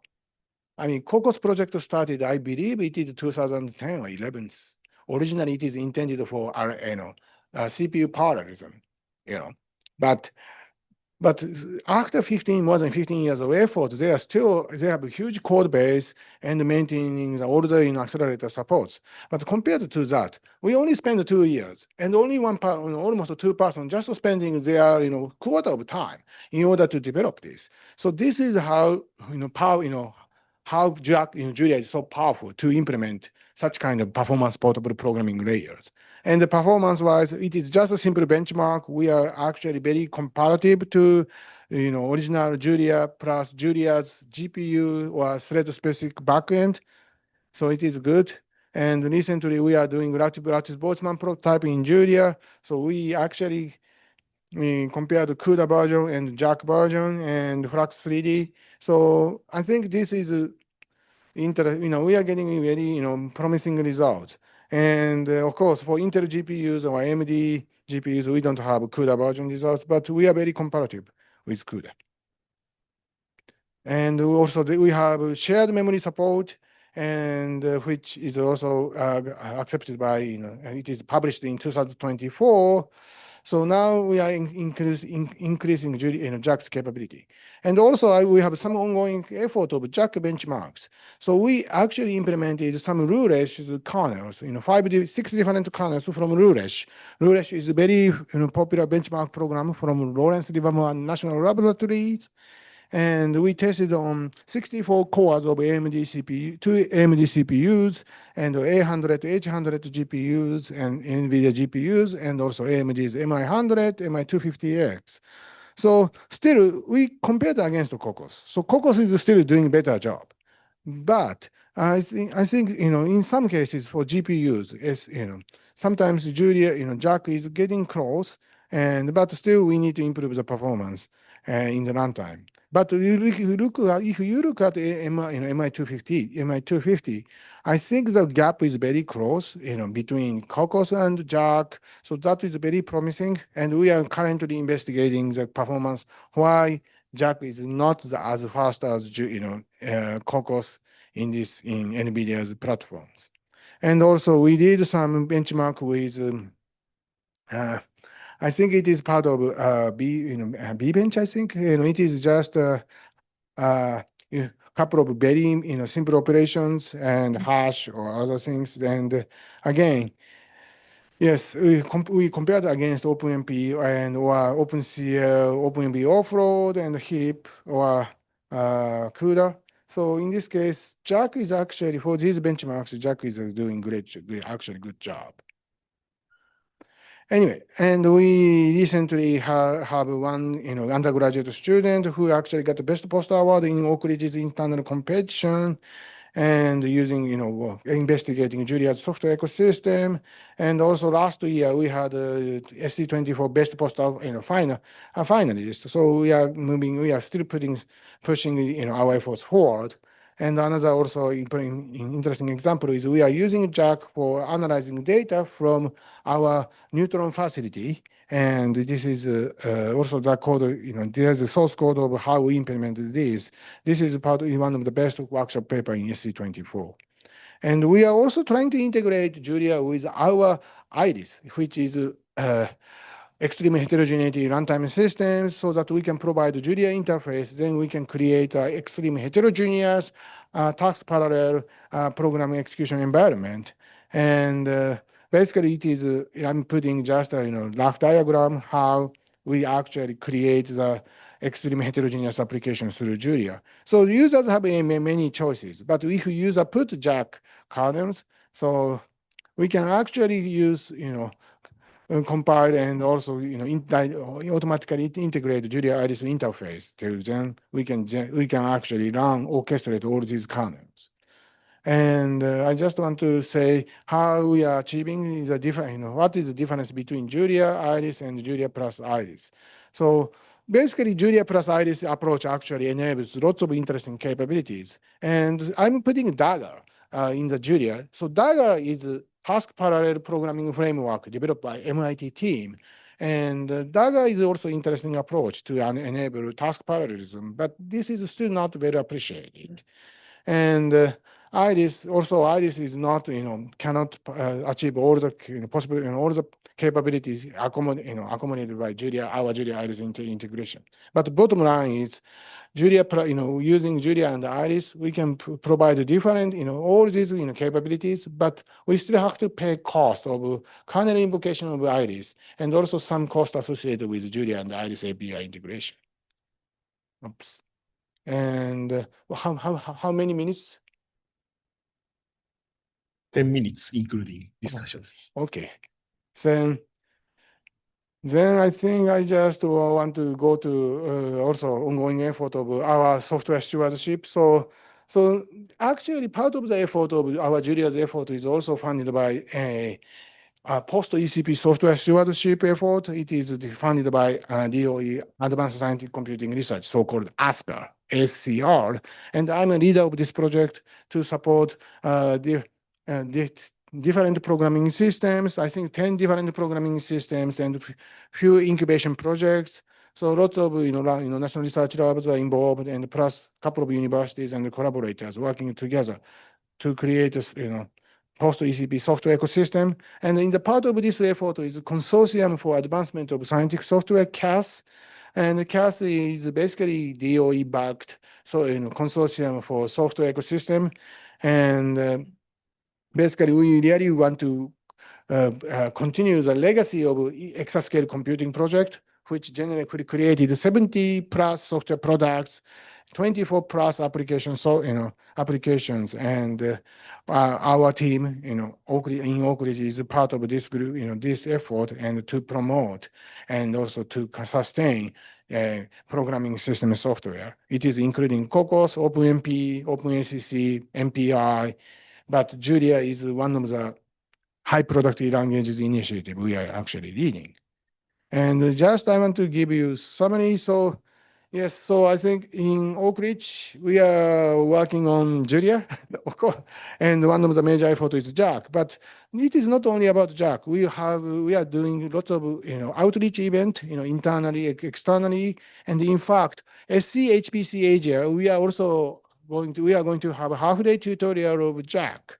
And also one of the major questions is currently we provide performance portability through JACC, but now we have to consider quantum computing or energy efficiency or AI or a large language model or even integration with scientific facilities. We are partly achieved this, but in fact, quantum computing is very interesting. Currently, Los Alamos National Laboratory is trying to integrate Julia and quantum computing. We are also trying to actually collaborate with them to create a good software, Julia software ecosystem for quantum computing too. And again, I'd like to acknowledge, I'd like to thank all the members from Oak Ridge and our collaborators in different places. And I'd like to acknowledge Oak Ridge Supercomputing Facility and the U.S. Department of Energy, Advanced Scientific Computing Research Program. And yes, this is all I have. So I think my talk is a little bit shorter than planned. So any questions and comments? Okay, thank you. Thank you very much again. Okay, so next speaker is my colleague, Professor Yuki Nagai. He will talk about the QCD with Julia. Okay. Oh, thank you for introducing. I'm Yuki Nagai from the University of Tokyo. First of all, I'd like to thank the organizers for giving me an opportunity to talk here. Today, I'm talking about the quantum chromo-dynamics in 4-dimensional spacetime with Julia. This is so-called JuliaQCD project. This means I am a user of the Julia And I'm developing the application of the Julia. Okay, my collaborator is Dr. Tomiya. He is working in Tokyo Women Christian University, and he is a high energy physicist, and I am a condensed matter physicist. QCD is high energy physics, but with use of Julia, I can write the code about high energy physics because Julia is very easy to write. So this paper is submitted to arXiv. So if you are interested in our work, please see this paper. Okay. Okay, this is outline. First, I'd like to introduce lattice QCD, that is quantum chromo-dynamics. And I want to talk about why we use Julia. And I will show the benchmarks and applications. And I'd like to show the recent progress with JACC.jl. With use of JACC.jl, we can easily use GPU. So I will show the benchmark result, preliminary benchmark result. Okay, first I'd like to introduce QCD. What is QCD? QCD is a quantum chromo-dynamics. So, and this is a periodic table of elements, and there is a hydrogen. And in hydrogen, there are proton and electron. And inside the proton, there are quarks. So QCD is a quantum chromo-dynamics, and which is a fundamental theory for particles inside of nuclei.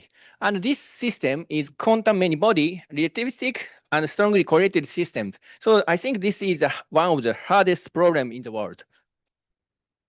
And QCD is a continuous, QCD is defined in continuous space-time, but this is very hard to calculate. So usually we discretize the system, space-time, 4-dimensional, 3 plus 1 dimension space-time. So in this case, the important point is that the axis is continuous, but we discretize the space-time lattice, which means that we introduce 4-dimensional space-time like this. Where is the mouse? Okay. Okay. Yeah. Then this is a space-time lattice, and this is a gluons, and this is a quarks. So we can treat the quark and gluons in the 4-dimensional space-time. An important point is that to simulate something, I mean, which is related to the quantum observable, and sometimes this can be observed in experiments.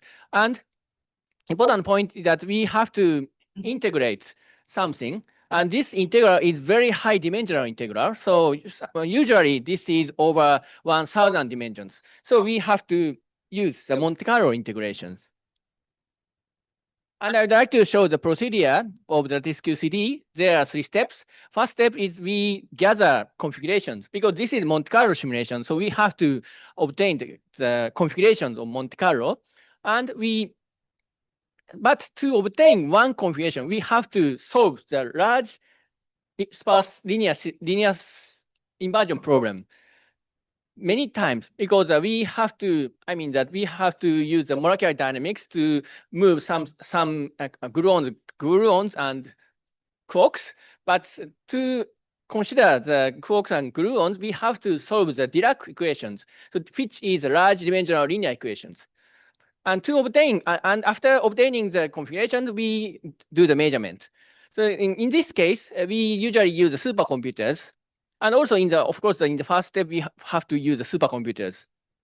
And third step, we do the analysis. For example, we take averages of observables, or we put statistical error bar, or we extrapolate A to 0, because this is the continuous space-time. We have to go to the A is 0. But this is done on laptops. So important point is that we have to gather configurations, and we have to solve the large dimensional linear equations. And I'd like to show what kind of calculation is needed. So the most hardest part is, as I said, we have to solve the large sparse inversion problems. So the size of the matrix is, in this case, 20. For example, if we consider the 20, 20, 20, 20 4-dimensional space-time, lattice, then n is the lattice size, n is a 20 to 4 times 8 times 2, which means that this is 10 million. So 10 million times 10 million lattice size is not so large, maybe sometimes, but we have to solve this inversion problem 1 billion times. So it is completely time consuming. So usually we use the supercomputers. And conventionally, we have used C++ for Fortran, and also we use the massive parallelization like MPI or OpenMP or hybrid or GPU on supercomputers. And the point is that the lattice-QCD is one of the most numerically expensive calculation. So I think that it is, of course, it is useful to understand our world, and also it is good benchmark of software or hardware, because this is very hard problem. So what is our goal, final goal for our research field? As I said, I am a condensed matter physicist, but the goal, important goal is to understand our universe from fundamental level. So if we solve this very hard problem, we can know the origin of dark matter or something like which is related to the universe. And there are many public codes for lattice-QCD, and there are several codes, but many codes are written in C or C++, and also Fortran, because the C or C++ is very fast language. So usually we use the Fortran or C++, and but we developed the JuliaQCD in Julia language, because we made lattice-QCD code with Julia because we'd like to do the benchmark test for Julia itself. I think, as you know, Julia is fast and it's easy to, like a Python, but how fast? So I'd like to do the benchmark test for Julia itself, since the lattice-QCD is the hardest problem. And also, Julia is easy to use. So this means that it can work on PC and supercomputers. And I would like to minimize the time or effort for code development and execution. This means that, okay, so C++ is very fast language, but sometimes it is very hard to read the code, and it is hard to rewrite code. So this means that time of the code development is time consuming. So we would like to minimize both code development and execution time. So why do we use Julia? So as I said, I would like to do the benchmark test for Julia itself, because the lattice-QCD is the hardest problem. And I think the important point is that we have to do the benchmark test in actual scientific simulations. Of course, there are many benchmarks, but I think it is very useful if the Julia is very fast in actual scientific simulations. And also, as I said, lattice-QCD is one of the hardest problems in science, in physics. And the second one, and this is easy to use. And this is my past experience.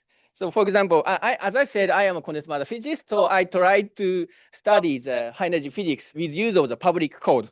But so, okay, so I want to study lattice-QCD. Okay, there are many open source packages. Okay, this is written in C++. Okay, I try compiling the code, but few weeks later, I could not compile this package. So I tried the others because there are many packages, so I can find many other packages. But usually I could not compile the package because I think there are many dependencies, for example. So it is very hard to find the good dependencies. So I failed to compile it. And third one, this is also my experience. I want to implement my good algorithm based on machine learning, for example. And okay, good, there are many open source packages. But X days, weeks, months later, I could not understand the code. For example, the code is written in C++, and this is highly optimized, which means that sometimes human cannot understand something. Of course, AI can read, but for me, I could not understand what this is. So this means that if we want to add some new function in open source packages, it is very hard. So I need help from the developers, but sometimes the developers are far from Japan or already retired, or I don't know. So this means that it is very hard to add the new function. So I have developed the lattice-QCD code in Julia language. Okay, so and also in the QCD community, the machine learning is very useful because of course, as I said, this is a very time-consuming calculations. So with use of the machine learning, we might reduce the computational time. So we developed the lattice-QCD.jl, and this is written in Julia. And the important point is that we can start lattice-QCD in 5 minutes with including downloading Julia binary. And also we can add the packages and we can do the execute. It takes only 5 minutes. It is very useful, I think. And important point is that this LatticeQCD.jl can run on laptop, desktop, Jupyter, supercomputers, and even on the Raspberry Pi 02. And this is package structure. There are several packages. So gauge field.jl is for the gauge field, and lattice-Dirac operators.jl is for the fermions, and QCD measurement.jl is measurement in LatticeQCD. And LatticeQCD.jl is a wrapper for several packages. So, and I think that it is compatible with AutoGrat in Flux.jl, which is a deep learning library. So I think it is very easy to add new functions. And why do we use Julia? And in LatticeQCD, as I said, this is the hardest problem. And the hardest part is a quantum effect from quarks. So as I said, I have to solve the large dimensional linear equations many times. So usually we need highly optimized code. But if the code is highly optimized, this means that the readability is lost sometimes. So with use of Julia, we can have both properties, highly optimized code and also readable code. And as I said, the computation cost is huge. So this means that we need highly optimized code. And as I said again, and this is very hard to read it. So I use Julia. And also the portability is also important. For example, in the beginners on LatticeQCD communities, and we have to select the open source packages, but sometimes, okay, this works only on supercomputers. This works only on I don't know about the Linux machine, but LatticeQCD.jl works even on Raspberry Pi 02. So it is very easy to move the code. And it is easy to understand, I think. And also this is machine learning friendly. So I'd like to show the benchmark. So this is a comparison between the open source code written in Fortran and LatticeQCD.jl. Blue dots mean that executional time of the Lattice toolkit written in Fortran. But I'd like to note that this Lattice toolkit is very old package, open source packages, appeared in 2002. But I think this is a Fortran code. This means that this is the fast code, but the time is 2 times slower than the LatticeQCD.jl, which means that Julia is faster. Okay, but I'd like to note that we did not compare with cutting-edge packages like Milk, Grit, Bridge++, written by C++. But I don't want to say that the C++ is faster than Fortran. This means that it's have 20 years. This means that there are many recent progresses. I think that these C++ packages are faster than LatticeQCD.jl or Lattice toolkit in Fortran. But anyway, the important point is that this code is comparable to the C++ or Fortran. And this, I'd like to show the MPI performance. This is done on supercomputer Wisteria BDX01 in the University of Tokyo. And this vertical axis is the elapsed time, and as a function of the number of MPI processes. And the important point is that it looks scaling well. And in code development, we just add some parameters in the definition of the gauge field, and all other codes are not changed, even if we use MPI. So we can easily use MPI. And this is preliminary MPI performance in Fugaku. And in this case, we solve the domain all 1 over D, which means that 5-dimensional space-time lattice calculation. I mean, to solve the linear equation in 5-dimensional space-time. But important point that we can have some good scaling. But I don't know why the reason 16 case is very time consuming. But anyway, it looks scaling well. And I'd like to show the CUDA performance. This is also preliminary, but this means that we can use this GPU. And I'd like to note that I could implement CUDA version within 1 week, only 1 week, with use of CUDA. I think that this is very good because of, if I try to use CUDA in Fortran, it was terrible. So I have give up. But with use of Julia, it is easy to use CUDA GPU. And in this case, I have a 50 times faster code with use of GPU. But I'd like to note that in this code, H100 difference between H100 and RTX 4090 has a small difference, which means that I think we can improve the code more. And also, I'd like to note that other packages with GPU might be faster. But in this code, we just use CUDA.async, which is like OpenMP, how to say, OpenMP,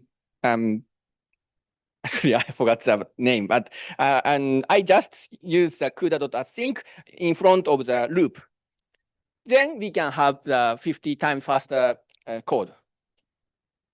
And I'd like to show the applications.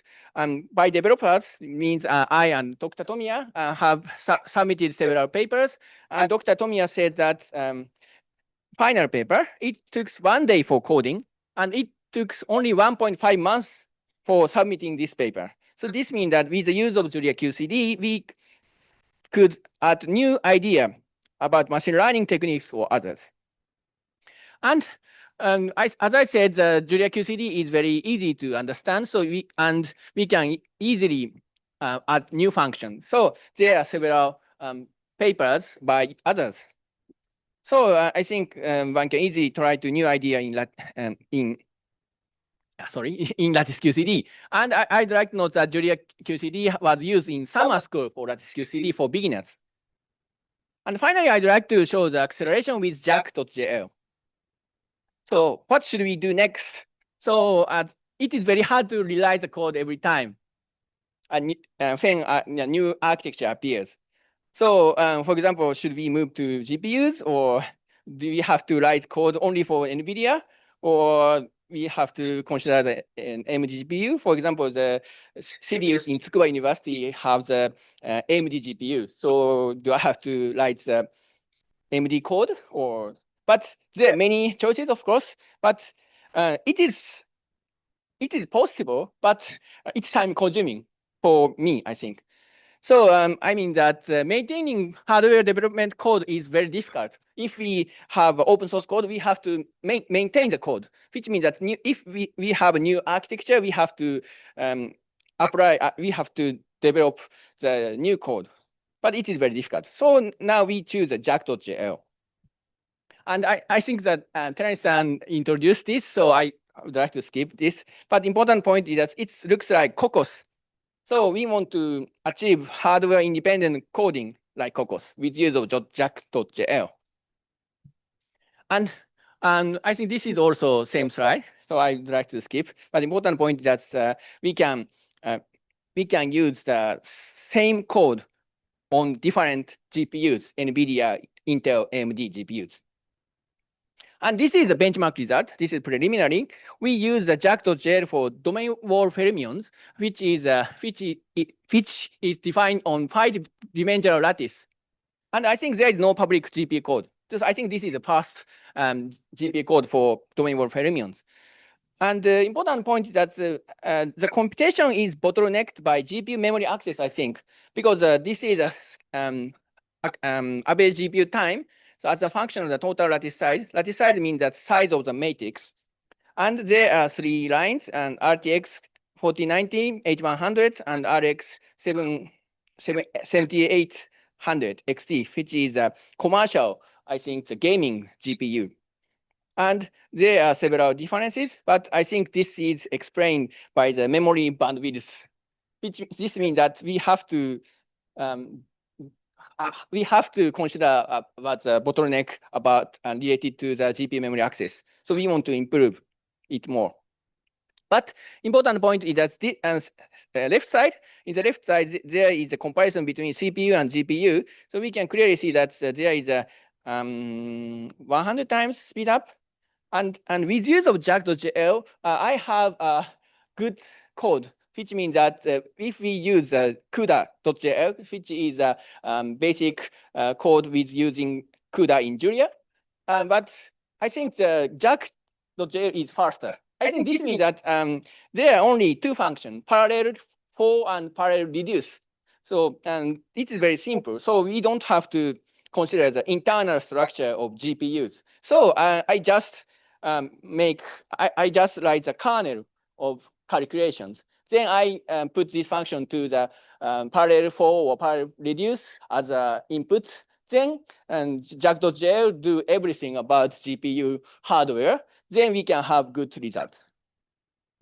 Okay, I'd like to summarize my talk. And the QCD, quantum chromo-dynamics, has been simulated on supercomputers. And lattice QCD is a good benchmark for software or hardware. And Julia is fast as Fortran and easy as Python. And Julia is suitable for research and development in lattice QCD community, which means that code execution is, of course, very important, but the time of the software development is also important. So, and I think Julia is suitable to test new algorithms. So we can easily try new idea and write good papers. Thank you for attention. Okay, so final talk is also my colleague, Professor Sumimoto. He will talk about the WaitIO Julia. Okay, it's a communication library. Thank you for that introduction. Today I'm going to talking about the WaitIO for Julia. Maybe almost 1 year ago, I talked about the WaitIO for Python. At that case, I promise I implemented WaitIO for Julia. So I talk about that thing. And here,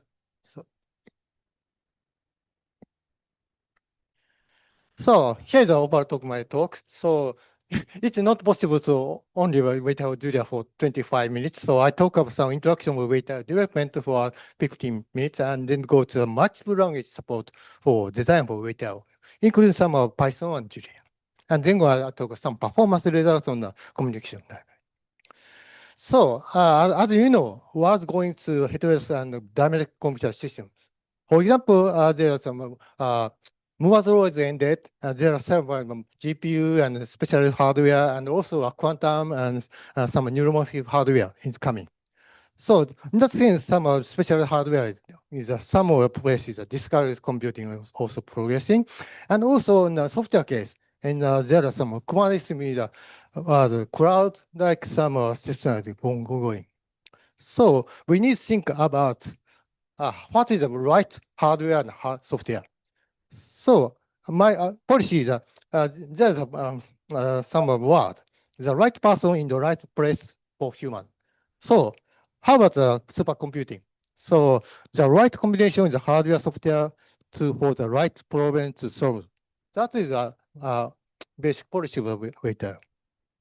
So we have been working, researching the integration, simulation and data running is the main goal since 2015. Because there are various types of workloads for computers. Computational science and engineering is a simulation, and big data analysis and AI machine learning. So integration of some S plus D is important towards Society 5.0. So we started the project BDEC since 10 years ago. So we developed a WaitIO 1 of the world's first real heterogeneous computing system. Because WaitIO 1 consists of Accelerators. It is a GPU and Intel CPU and NVIDIA 100, and also Odyssey part in the simulation part. It's a commercial version for H4S. However, combining the Odyssey and Accelerators is possible. So we developed some WaitIO H3 open sys WaitIOs. And also a hybrid coupler open UTMP. To utilize, because WaitIO build got two kinds of job scheduler, so it is difficult not two kinds of job. So we developed a coupling job scheduler. So user provides two kinds of job for Odyssey and Accelerators, and with special resource definition. In that case, coupling job scheduler recognize this two kinds of job is a coupling job. So two kinds of coupling job have started when two resources are available. So user can easily to use coupling job for now vector bidirectional. And also, I talk some HC open bidirectional innovation software. It's a three kind of innovation. It's some numerical analysis and adaptive precision, and also data-driven approach. And third one is software utilities, heterogeneous computing. I talk some third part. So WaitIO is some library coupling some approach. There are some connection, some the network, and also shared by two kind of shared file system. So we developed a WaitIO socket. And also under all the WaitIO file and the hybrid, and also verbs and TOEFL are available. As you know, I talk of some medicine. WaitIO is very simple. This is kind of three kind job, including some ways. So user can specify which process can join the WaitIO group and create a group. After that, create a group. So user can easily to use I send, I receive, wait, that's only. It's an MP-like manner. And also we developed some H3 Open UTLMP. It's an extended version of match with coupler. And also coupling simulation on Odyssey and AI for accuracy is possible. And special capability data simulation and ensemble simulation is possible. So here's some example of application. It's a real-time 3D architecture simulation. It's a combination of real-time data processing and simulation. Accuracy for data filtering, visualization, and also Odyssey use simulation and data simulation. This can be real-time can run. The other application is simulation and NICAM and PyTorch coupling. This is used for atmosphere simulation plus machine learning. Accuracy for machine learning using PyTorch, and also is a NICAM simulation and the Fortran plus MPI. So also WaitIO coupling some QCH hybrid computing. This is Professor Nakajima talk about some machine. I talk not skip. However, important thing is our role is R&D on system software and QCHP hybrid environment. It's an extension of H3 Open BDEC. So here is some picture. We are now producing some system software now connected to Fugaku and Miyabi and two kind of QC computer in RCS. In the role, H3 Open BDEC QC we are developing now.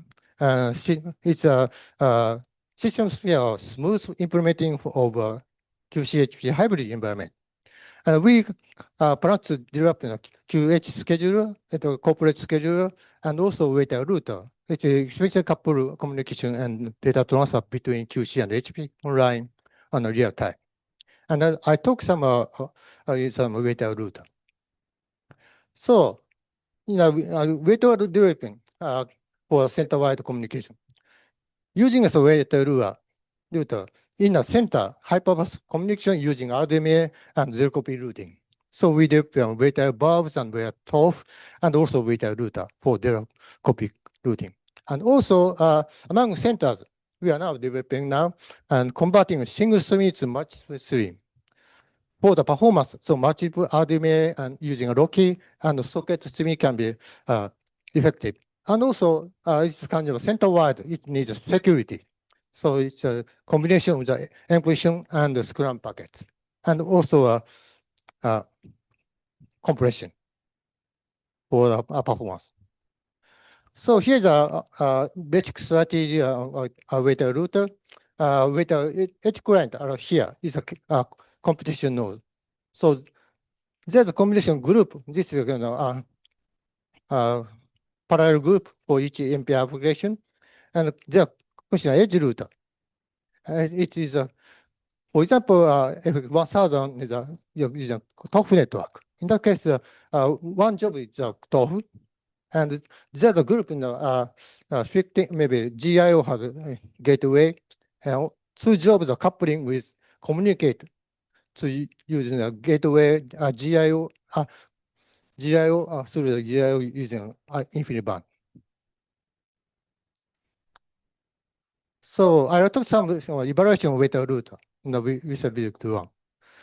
In this case, in the evaluation in the OSA system, two set of 48 node job, including GIO. And the evaluation item only is a single stream performance and multi-through combination. After the weighted router, there are computation one job is a connected to top, two set of so, and GIO, two kind of GIO, using a weighted router. It's first in the RDMA to GIO, then go to RDMA using a infinite band, and then go to using some RDMA to use on the top, using a major performance. And at first, with the bubbles in the material accuracy, it's very fast, with a one-way latency of 1.3 microsecond, and also commission bandwidth of 24 bytes. And we're using a 4 links, it's up to 96 gigabytes per second. And also with a TOF in the Odyssey is also, it's a latency, it's using a with a socket, it's a 36 microsecond one way. However, with a TOF, it's a 3.4 microsecond. And the bandwidth also using because of CPU performance is not so good and some limitation on the system software. So one-way commission performance only 222 megabytes per second. However, with a TOF 6.4 or 3 gigabytes per second, it's almost 29 times faster. So how about with a router performance? Here's latency. Here is a with a TOF. And here's a with a socket. It's with a socket 36 microsecond for one way. However, with a TOF is 3.4 microsecond. And using some two kind of two hops of GIO, in that case, 12 microsecond. It may be 1/3 of with a socket. And also communication performance, it's reflects latency. However, using with a router, two jobs can communicate 6.2 gigabytes per second instead of 200 megabytes per second if you are using a socket. And also, this is a multi-stream performance. This is a combination of the multi-stream in the 48 node and 48 node, two jobs can communicate in the GIO. And with a router up to maximum of 12.6 gigabytes per second total. So this is my section with machine language support for Python and Julia. So I think some with the machine language is almost same as as I can say, right person in the right place of humans. However, for the language can also, it's a very good tool we can use as much as a coupling for their, so right language for the right problem to solve the supercomputing, the right thing. So if you use some multiple different environment of Python, it can be possible to coupling using my WaitIO. So I talk some about how should multi-language support be. So in this case, first it's a data structure compatibility, very important. And aligning the memory layout and something like that, it is very important. And this kind of thing. And also minimize overhead.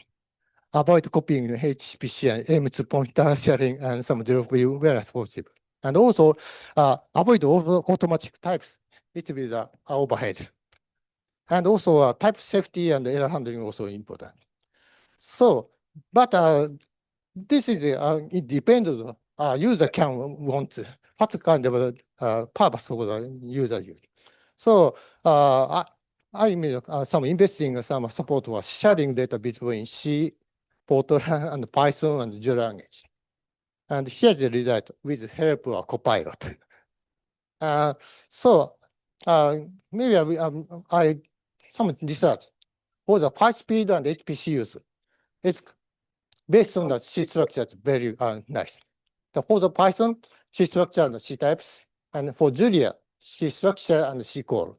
And for the C structure plus ISO C binding, it can be possible to share. However, data analysis for use, there's a very good library for each purpose. For example, patch array for the Spark, but Dask and Ray and Spark, and also Packlet also using some Spark and Hadoop background. This is some of arrow and some packet difference. The main purpose of the packet is for main storage. However, arrow uses some on the memory. And there could be composition of the memory. And also, there are distributed cloud application. It's some protocol buffers using some gRPC and flat buffers provided by Google. And also, for simple usage, JSON message patching can be useful. Here's some of the pros and cons of this table.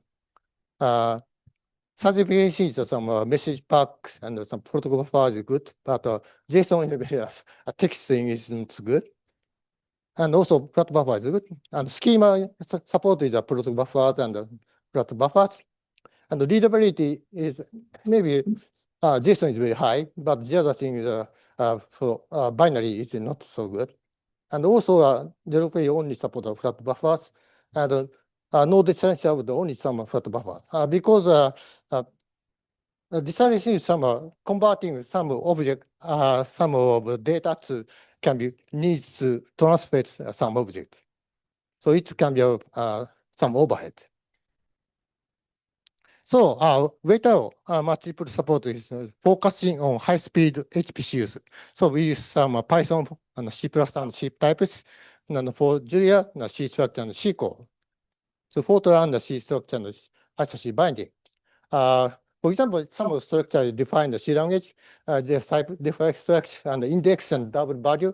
It can be Python language. This can be this slide as C, index C int, and the value and C double. Now for the language, in the for the sample structure, in the index int 32 and the value for float 64. If I may have wrong, so please fix and correct me. So I took some of WaitIO Pi in the Python interface of WaitIO. It is a goal of communication MP application Python program directory. Because of many of QC use Python-based tools. So solution, so we provide a WaitIO Python interface. And also using a WaitIO Pi, user can this is a Fortran C language, and this is a Fortran language, and this is a two kind of Python language. It can be possible to coupling. And here's the interface, very simple one. Because Python is only support immutable objects, so we need to mutable objects to using some data conversion for the WaitIO. So I developed some class objects to converting data. And the group and ranks and size and requests can be provided using some to provide mutable using a NumPy array. And the function is very limited. This also create universe and PV head and also a group and some ISN IREC weight. That's only.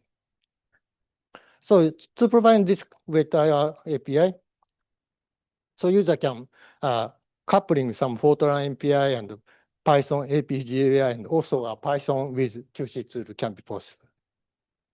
And here's sample code the application, and here's using a NumPy and an NP. This kind of get some create some WaitIO group, and some just kind of getting some ranks and size, and also getting requests using some WaitIO I send and receive it.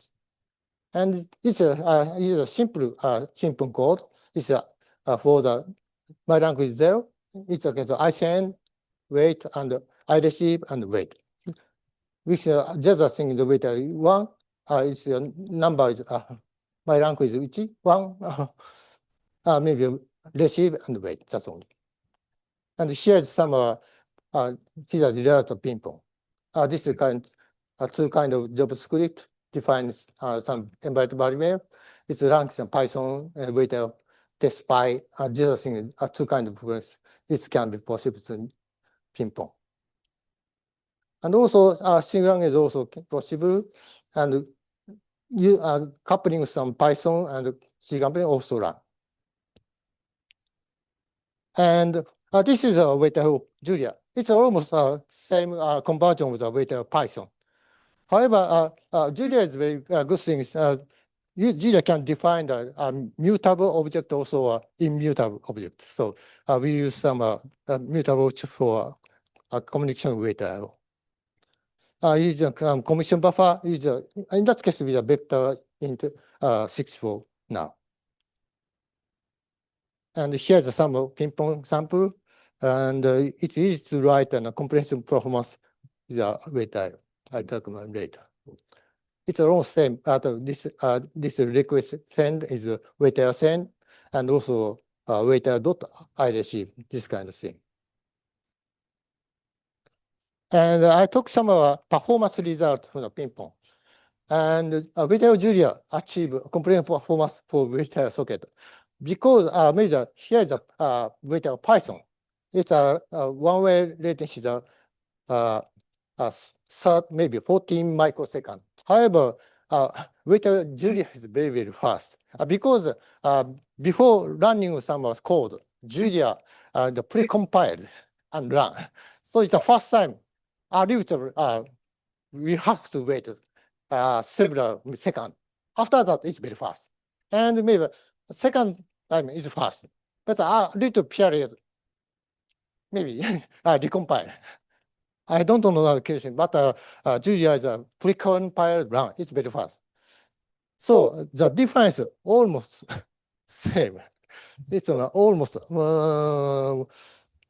this kind of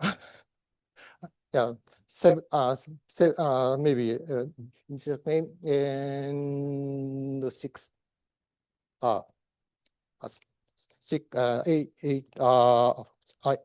80 nanosecond. And the bundle is all same. It's very it's fast. So I hope this can be useful for the. So here's the GM talk. Thank you for listening. Okay, thank you very much again.